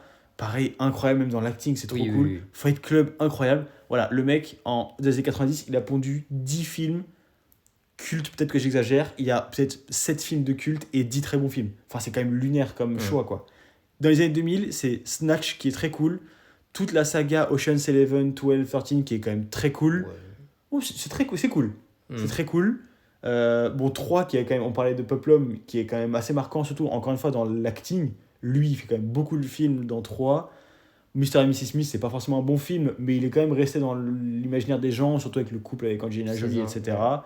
Burn After Reading des frères Cohen, le mec est hilarant. Il est hyper drôle. Il a un timing comique, mais même dans Snatch, t'as passé Snatch. Oui. Le mec a un timing comique fou. C'est là que, ok, je peux rejoindre, pas forcément dire que ce sera le plus grand acteur de tous les temps, mais en tout cas, c'est peut-être un de ceux qui a la palette la plus polyvalente, la plus large. En fait, pour moi, dire que ça finira par être le plus grand acteur de tous les temps, c'est une réelle grosse take. Par contre, très sincèrement, pour moi, et c'est même pas une hot take à mon sens, mais bon, ça va l'être pour le commun des mortels, je pense, mais pour moi, c'est l'acteur le plus polyvalent de l'histoire. Et ça s'est fait aussi autant dans le volume que dans la qualité. Je peux comprendre. Ça, vraiment, je suis vraiment... Là, faudrait que je la réfléchisse un peu, mais je peux peut-être te suivre là-dessus. Bah, franchement, pour revenir à ce que je disais, donc rien que dans les années 2000, il y a Snatch et Burn After Reading qui est hyper drôle. Ocean's 11, c'est beaucoup plus good mood, enfin, c'est très familial et tout, mais en vrai, c'est très sympa. 3, c'est super cool en termes d'acting. L'étrange histoire de Benjamin Button, c'est hyper spécifique comme acting, c'est très dark, c'est très spécifique. Bon, c'est un Fincher, quoi, donc c'est très, très spécial. Inglourious Basterds, il a un rôle loufoque qui est complètement génial, enfin, c'est incroyable en termes d'acting. Moneyball, on rentrait dans les années 2010, qui est un film qui est très terre-à-terre, très sportif et tout, là, le mec est trop cool. Il reprend un côté un peu plus dur, un peu plus... Non mais tu te rends compte de la palette quand même. C'est vrai que le grand écart entre son personnage dans Burn After Reading et celui dans Moneyball, c'est fou quand même. Être capable de jouer les deux, c'est quand même très fort. C'est lunaire. Et après, il a fait Fury, où il a un peu plus le rôle à la Inglourious Bastard, un peu plus... beaucoup moins comique quand même que dans... Beaucoup moins comique, on est d'accord, mais un truc un peu très brut de décoffrage, très américain, un peu caricatural quand même dans Fury. Once Upon a Time in Hollywood, le mec il pond une masterclass. Son premier Oscar. Premier Oscar. Mais c'est pour ça que c'est compliqué aussi ma take, parce qu'il n'est pas tant récompensé dans ce sens-là. Après, pour moi, c'est pas les récompenses qui font l'acteur. Mais par rapport à un Daniel Day-Lewis, par exemple, pour moi, Brad Pitt met une vitesse éclair à Daniel Day-Lewis. C'est ma take. Mais Daniel Day-Lewis, le frère, il a des Oscars, il a fait des énormes bangers. Après, voilà. Daniel Day-Lewis, c'est beaucoup plus... il a quand même fait des films marquants. Mais Daniel Day-Lewis, c'est vraiment... Les gens vont au cinéma pour Daniel Day-Lewis, peu importe la qualité du film. Mais pour moi, Brad Pitt aussi. Le mec, il fait... Oui. Mais... La différence, c'est que Daniel Day-Lewis, il fait 3 films par décennie, quoi. Oui. Il fait 3 films par décennie et sur les 3, il prend 2 Oscars. Donc J'entends. Mais voilà, dans tous ces films, il a fait Le Big Short, qui est super cool, un film, pareil, un peu plus comme Moneyball, donc très terre à terre, très actuel. Le film est très bien. En fait, qualitativement, tous ces films, c'est incroyable. Et il a une palette de fou. Il a une filmo folle. Ouais. Et puis après, il a tenté des choses avec Bullet Train et Babylone, qui sont un peu dans un autre style aussi, où il est très bon dedans. Bon, après, moi, les films, je suis pas forcément hyper fan, mais il est très bon dedans aussi. On a vu F1 récemment. Ah, Babylone, t'es pas fan ? Je sais pas trop. Je suis un peu entre deux. Et F1, on l'a vu ensemble. Le film, il casse pas trop pattes un canard non plus, mais puis dedans, il est très cool. Il révolutionne pas le style. Non, il fait un peu ce qu'on attend de lui dans le film, en vrai. Voilà, oui, là, c'est un peu moins marquant. Mais voilà, ce mec, donc avec tout ce que je vous ai dit, si vous ne le mettez pas au moins dans votre top 5 d'un des plus grands acteurs de tous les temps, et si vous ne le mettez pas top 1 d'acteur le plus polyvalent en termes d'acting, en termes de volume, de très bons films, en termes de palette technique, de rôle aussi drôle que pitoyable, que hilarant, que très sérieux, que beau gosse, bad guy. Le mec a tout fait. Et le mec, il a peut-être fait 15 films cultes, quoi. Vraiment, c'est vrai qu'il peut tout jouer. Sur le côté plus grand acteur de tous les temps à la retraite, je sais pas si je te suis. Parce que pour moi, il manque quand même ce côté vraiment... Un film marquant. Le rôle culte auquel... Voilà, tu penses à Brando, tu penses au Parrain. Oui. Tu penses à Al Pacino, tu pense aux parents aussi, ou tu penses à Scarface. Scarface, moi je pense plus, ouais. Voilà, c'est des mecs, ils sont identifiés par ce rôle-là, et tu sais que dans 20, 50, 60 ans, quand on pensera toujours à ces mecs-là via ces rôles-là. Ouais, mais pour moi, un acteur, c'est un mec qui peut prendre plusieurs costumes et Oui, qui est bien sûr. identifiable à plein de gens. Plein de gens se sont. Enfin, pour moi, c'est pour ça que je peux même mettre Al Pacino comme. Les gens adorent dire que Al Pacino et Marlon Brando, c'est les plus grands acteurs de tous les temps, par exemple. Mais pour moi, c'est juste parce que dans ce style, à ce moment spécifique, les mecs, ils ont fait une masterclass énorme. Genre, c'est vraiment incroyable ce qu'ils ont fait. Mais c'est un type. C'est un type. C'est un truc. Donc c'est pour ça que moi, ma take, et je la pense vraiment, c'est qu'à sa retraite, ce sera le plus grand acteur de tous les temps, dans le sens autant volume que qualité, que polyvalence, Ok. que marquant, que tout ça. Sur le côté polyvalence, je peux te suivre, mais ok, je peux te suivre. Voilà, c'est mon Je avis. suis plus Anthony Hopkins. Non. Je le drop comme ça, on débat pas, on débat pas. Non, On débat pas. il est très cool et il est très important, mais. Penche-toi mais sur non. ses films, tu vois. Oui, non, mais on est d'accord, et j'en ai vu pas mal, mais. Non. Voilà, en tout cas, ça c'est ma hot take, et je pense que je vais en révolter plus d'un, mais c'est le but aussi de cette émission. Ouais, vraiment. C'est le thème, mais voilà, c'est mon avis. Ok, je comprends. Bah, vrai hot take niveau 5 pour le coup. Ah bah oui, Là, tu oui. te déçois pas. Hein. Oui. Mais du coup, moi j'ai peur de passer après parce que j'ai l'impression d'être tout sage après ce que tu viens de dire. Vas-y, envoie. Mais parce que j'avais besoin d'avoir un truc dans lequel je crois. Et c'est du niveau 5, mais du niveau 5 dans lequel je crois. Donc je sais pas si c'est Ok. vraiment du niveau 5. Mais toi, je sais que tu vas pas être d'accord. Vas-y, Ma hot take de niveau 5, c'est la saga Rambo. je vais te fumer. La saga Rambo ne compte aucun mauvais film et est une saga qui se tient narrativement. Ok. Toi, je sais que déjà tu détestes le premier. Donc, En fait, après, je vais pas être le meilleur client pour en débattre parce que j'ai vu que le premier. Je pense pas dans les meilleures conditions parce que j'ai quand même un très mauvais souvenir. et je pourrais pas forcément débattre XXL dessus. Mais dans tous les cas, je suis pas d'accord. par principe. Ouais, non, mais parce que. T'en as vu un sur les 5 ? Voilà, en fait, j'en ai vu un sur les 5 et j'ai vu des extraits par-ci par-là à la télé parce que c'est des films qui repassent beaucoup à la télé, les Rambo 2, 3, sur sur la 17, Ouais, sur sur les chaînes un peu perdues, là-bas, ouais. TF1 Film, sur les chaînes là-bas, je tombais plein de fois dessus et à chaque fois je regarde une petite demi-heure par-ci par-là et je me dis oh flemme. Ok, bon. Laisse-moi te justifier. Vas-y, Laisse-moi te vas-y. justifier ça. Je Alors, t'écoute. nuance, je suis pas en train de dire que, comme Dune, ça rentre dans le top 5 des meilleures sagas de tous les temps ou quoi que ce soit. Je dis juste que ça ne compte aucun mauvais film. Il y Les en a- 5 films, il y en a combien ? il y en a Cinq 5. Les Ok. 5 films se tiennent et narrativement, ils ont réussi à construire quelque chose qui lie tous les films entre eux et c'est pas juste des one-shots. C'est pas juste. Voilà, c'est des films qui se tiennent entre eux. Le premier, pour moi, je suis obligé de le débattre avec toi, mais en fait, le premier, globalement, il fait quand même assez consensus. Oui, c'est plus moi qui suis hors de la norme à ne pas l'aimer que. C'est Ça aurait pu un- être une en hot fait, take de ma part de dire que j'aime pas Rambo. D'ailleurs, je pensais que tu allais la sortir, honnêtement. Mais J'ai hésité, mais en fait, le film est pas assez frais dans ma tête et je pense que je l'ai pas vu dans les bonnes conditions aussi pour vraiment après justifier. Moi, mon feeling n'était pas bon, mais genre, j'ai pas la connaissance et la fraîcheur du film en tête pour en parler. Donc, c'est pour ça que je l'ai pas fait. Ok, je comprends. Le premier, c'est un film qui est justement assez terre à terre où on présente un vétéran donc, qui revient du Vietnam et qui est brisé. Et qui, par un enchaînement d'incompréhension et de fait de. J'allais dire de fait de jeu, mais on n'est pas dans. Ouais, ok, mais j'ai compris ce que c'est. fait qu'il se retrouve du coup à être poursuivi par des flics et tout ça. Et en fait, c'est un film qui est, en fait, dans son propos, qui est profondément triste, qui est presque anti-américain, qui critique le traitement des Américains sur la façon dont ils ont traité les vétérans Ouais, du Vietnam. au retour du Vietnam. Ouais, classique. C'est un film qui a un vrai propos là-dessus et qui te montre justement un vétéran qui est au fond du trou. Et on te construit cette montagne de muscles Rambo. Et on te dit, voilà, c'est un peu le mal alpha, entre guillemets. Regardez comment il peut. Alors, il tue personne dans le film. Mais regardez comment, en gros, il peut tous les mettre à mais la c'est main. moi où dans le 2 et le 3, il tue plein de gens. Je vais y venir. C'est ça où j'ai un peu de mal. Voilà, je vais y Ok. venir. Mais justement, dans le premier, il tue personne et on te montre ce mec un peu comme voilà, le combattant ultime qui peut mettre tout le monde à l'amende s'il veut, mais qui le fait pas parce qu'en plus il a le code d'honneur. Et à la fin du film, tu le retrouves en fait en larmes et tu te dis, on est dans les années 80 où c'est pas du tout la norme de te montrer un peu ces hommes, pas dire faibles, qui montrent leurs émotions, tout ça. Et surtout, vulnérable. Ouais. Voilà, vulnérables. Et surtout à travers un personnage qu'on t'a construit comme ça. Et ça, je trouve ça très fort d'avoir ce propos-là dans les années. C'est tout début des années 80, il me semble. Donc le premier film Rambo, pour moi, il est incroyable. Après viennent le 2 et le 3.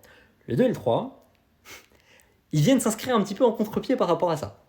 Mais pour moi, ça reste pas des mauvais films parce que en fait, ils sont très conscients de ce qu'ils sont. Le 2, on va pas se mentir, c'est de la propagande américaine. C'est Rambo qui retourne au Vietnam et cette fois, il zigouille tout le monde. Ouais, ok. On est clairement sur la propagande américaine, c'est l'Amérique de Reagan, c'est... voilà, c'est... Mais il est conscient de ça, et malgré ça, on arrive à en tirer quelques scènes qui sont quand même super sympas. Éthiquement, on est d'accord que bon, c'est pas le meilleur, mais voilà, il y a des scènes, les flèches explosives et tout machin, qui te restent en tête. Si on le prend pour un film d'action purement pour ce qu'il est, je trouve que ça marche bien. Le film, le 2, qui est le film le plus propagande et tout, il a été écrit par James Cameron. Ok. Fun fact, je prends. Petit fun fact. Comme quoi. Mais voilà, je trouve que le 2, pour moi, c'est peut-être le plus discutable de la saga.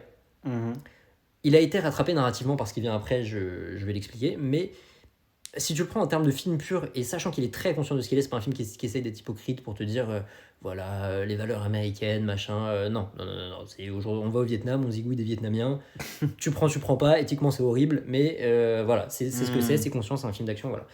Ensuite, dans le 3, ça te montre, on s'inscrit toujours dans un contexte de guerre froide, en fait ça te montre jusqu'où les Américains sont prêts à aller pour justement pendant cette guerre froide, et rétrospectivement c'est un peu cocasse, parce qu'en fait dans ce film-là, il s'allie avec les Afghans pour aller combattre les Russes.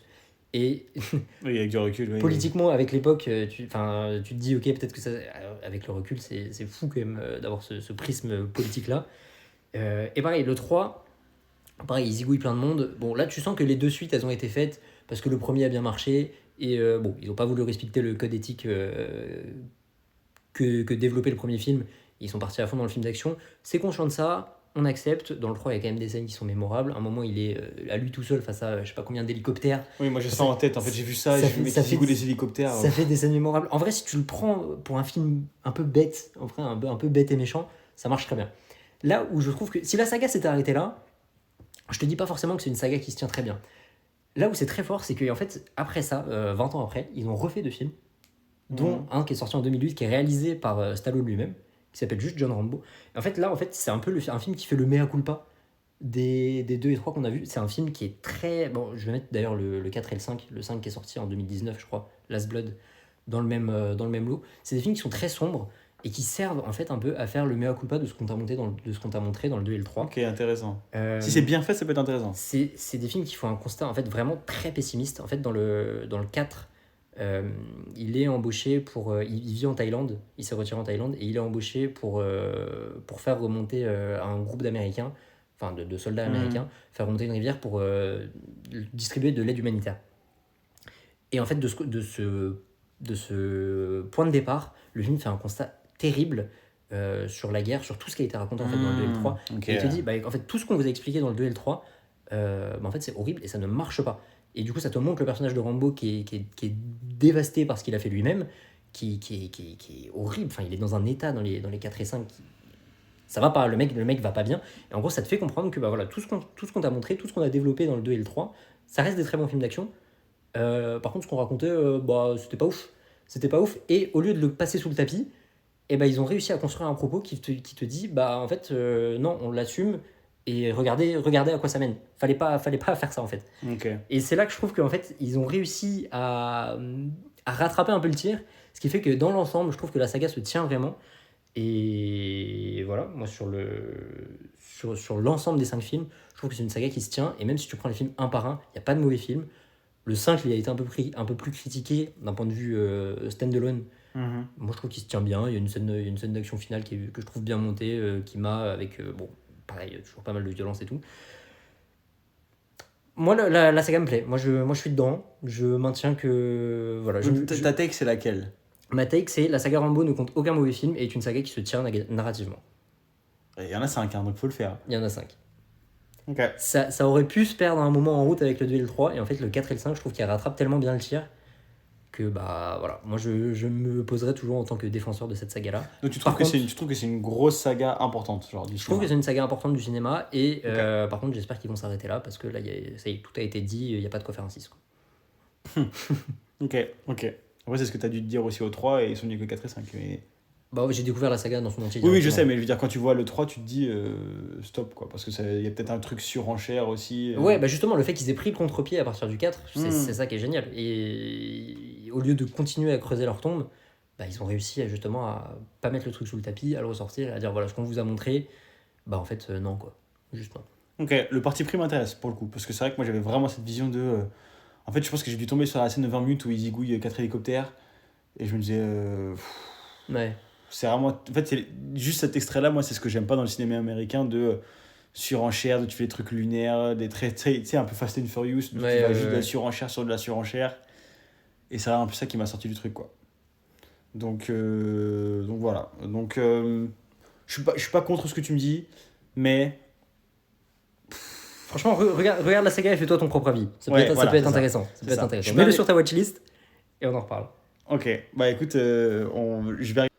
Donc, en parlant d'ailleurs d'aller voir les films, on va peut-être faire la transition justement sur la watchlist. Juste qu'on fasse un mini recap du coup de nos 5 takes. Oh wow. On va dire non, mais juste du moins fort au plus fort. On a tapé sur Nolan, Spielberg, Wes Anderson, Ruben Östlund, Scorsese. Qui d'autre? C'est vrai qu'on s'est fait beaucoup de réal. De toute façon, moi, dans l'ordre de mes takes, on va dire officiels, à part les débats parallèles qu'on a eu, donc moi, c'est du moins fort au plus fort, c'était les 2 meilleures comédies musicales ont 55 ans d'écart, et c'est La La Land et West Side Story. Usual Suspect est le film le plus surcoté des années 90, voire plus. Clint Eastwood est un mauvais réalisateur. Dune et Spider-Man sont en passe de devenir top 5 meilleures sagas ever. Bon, surtout Dune, parce que Spider-Man, c'était plus quelque chose de cœur. Et après, Brad Pitt sera le meilleur acteur de tous les temps à sa retraite. Celle-là, fallait l'oser. Et moi, c'était Christopher Nolan ne sait pas raconter une histoire simplement, surtout depuis que son frère ne l'aide plus à l'écriture et ça commence à se voir. Ensuite, j'avais Rami Malek est un mauvais acteur que j'ai couplé avec Spielberg, Morph. Rien à voir, les deux. Voilà. Rien à voir. Ensuite, j'ai mis Ridley Scott est dans le top 3 des réalisateurs contemporains qui laisseront la plus grande trace dans l'histoire du cinéma. Après, j'ai dit Wes Anderson et Ruben Östlund surcotés de fou, j'avais juste envie de me les faire. Et j'ai fini avec la saga Rambo ne compte aucun mauvais film et est une saga qui se tient narrativement. Ok, donc il y a j'espère des blasphèmes pour vous, sinon c'est qu'on a mal fait, on a mal fait notre taf si vous êtes d'accord avec tout ce qu'on a dit. Ou alors on vous a convaincu avec ce qu'on a raconté, mais voilà, c'était le but de blasphémer un peu là sur le ciné. Du coup, peut-être pour notre watchlist de ce qu'on a à voir pour la suite. Ouais. Bon, moi j'ai fauté du coup sur Before Sunrise, donc je me le renote quand même sur un petit côté de ma feuille là pour que justement je puisse la regarder, parce que j'ai vraiment envie de au moins regarder le premier et après voir si j'ai le temps de regarder toute la saga, mais voilà, c'est quelque chose que j'ai envie de faire. Mais moi, le premier film sur ma watchlist que j'ai envie de regarder, et c'est parce que, en vrai, très naïvement, j'ai vu 2-3 réels sur Insta et ça avait l'air cool. Mais c'est Detachment, il s'appelle, je pense que ça doit être le même nom en français, je suppose. Et c'est un film de ce que j'ai vu, du coup, parce que moi, je suis du genre à pas trop regarder les bandes annonces pour vraiment me taper le film pleine face. Mais sur, en fait, un prof dans une école où ça a l'air de pas très bien se passer. Je sais pas si c'est défavorisé ou pas, mais voilà, classe turbulente. Et il y a un prof qui arrive, le prof étant Adrien Brody, donc, qu'on adore. Donc c'est celui qui joue dans Brutalist, c'est celui qui joue dans Le pianiste. Le pianiste, c'est ça que je cherchais. Donc il a quand même une gueule spécifique aussi, et j'aime bien son acting. Franchement, ça peut être un beau drame scolaire / professeur, qui peut être cool. Pour peu que ça parle de ça, on sait rien en fait. J'ai vu une scène là-dessus, ça se trouve c'est même pas le thème, donc, mais j'ai bien envie de me laisser porter parce que la scène que j'ai vue a fait que j'aurais bien aimé voir ce que ça donne. Donc j'avais envie de voir ce que fait Adrien Brody là-dedans, et le film me hype plutôt pas mal. Donc ça c'est le prochain film que j'ai envie de regarder. Il était réalisé par Tony Kaye, que je connais pas du tout, et fait en 2011. Voilà, c'est tout ce que je sais. Tony Kaye, ça me dit un truc, c'est pas... c'est American History X. Ah oui, American History X, c'est ça, mais que j'ai pas vu non plus, donc je connais pas du tout le travail de ce mec. Donc voilà, je vais regarder, c'est un de mes 2 films de watchlist, donc Detachment.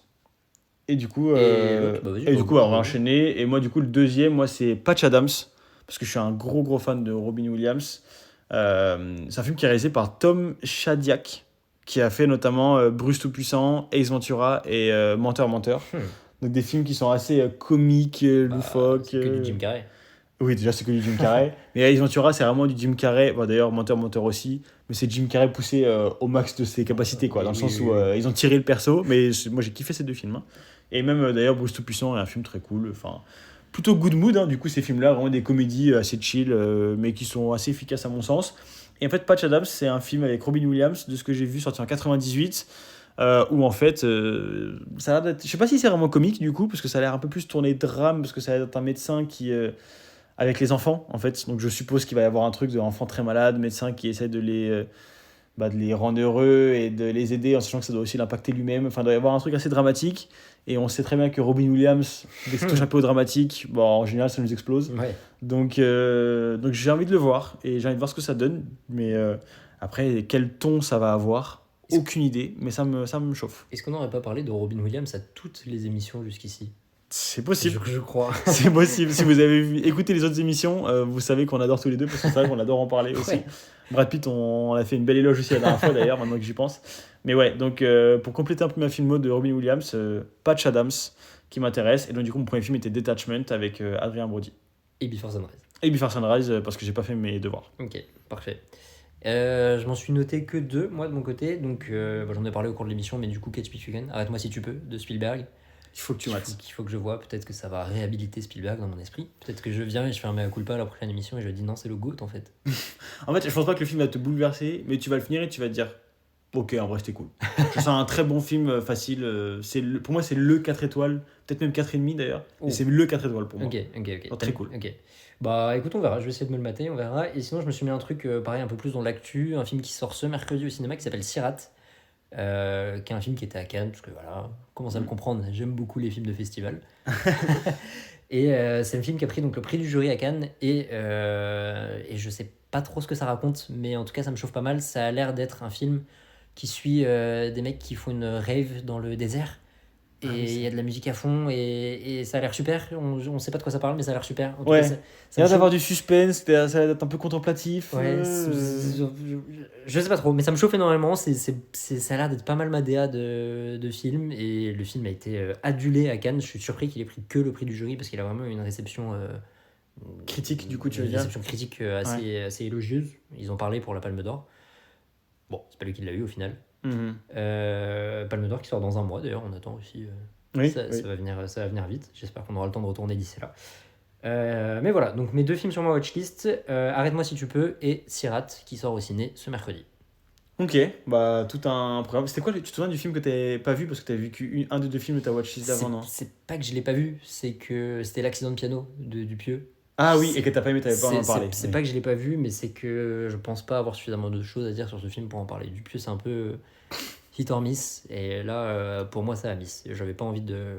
Ouais, j'ai été suffisamment négatif aujourd'hui pour ne pas en rajouter une couche sur Dupieux. Quoi. Après, il en fait 4 par an, donc il peut faire du déchet. C'est ça. C'est ok. C'est ça. Ok, bon bah je pense qu'on a fait le tour. On a fait le tour. Bon bah on espère que vous avez bien kiffé cette émission. N'hésitez pas à nous balancer aussi vous, si vous avez quelques hot takes, comment vous réagissez par rapport à ce qu'on a fait. Carrément. Voilà, on espère que ça vous a fait sauter de votre fauteuil, que vous nous avez insulté. Qu'on a bien blasphémé. Voilà, et sur ce, on espère que vous avez bien kiffé. C'était Petit Pois Carotte, les amis. On se retrouve très bientôt. Et d'ici là, matez des films, soyez heureux et mangez des légumes. À la prochaine. À la prochaine.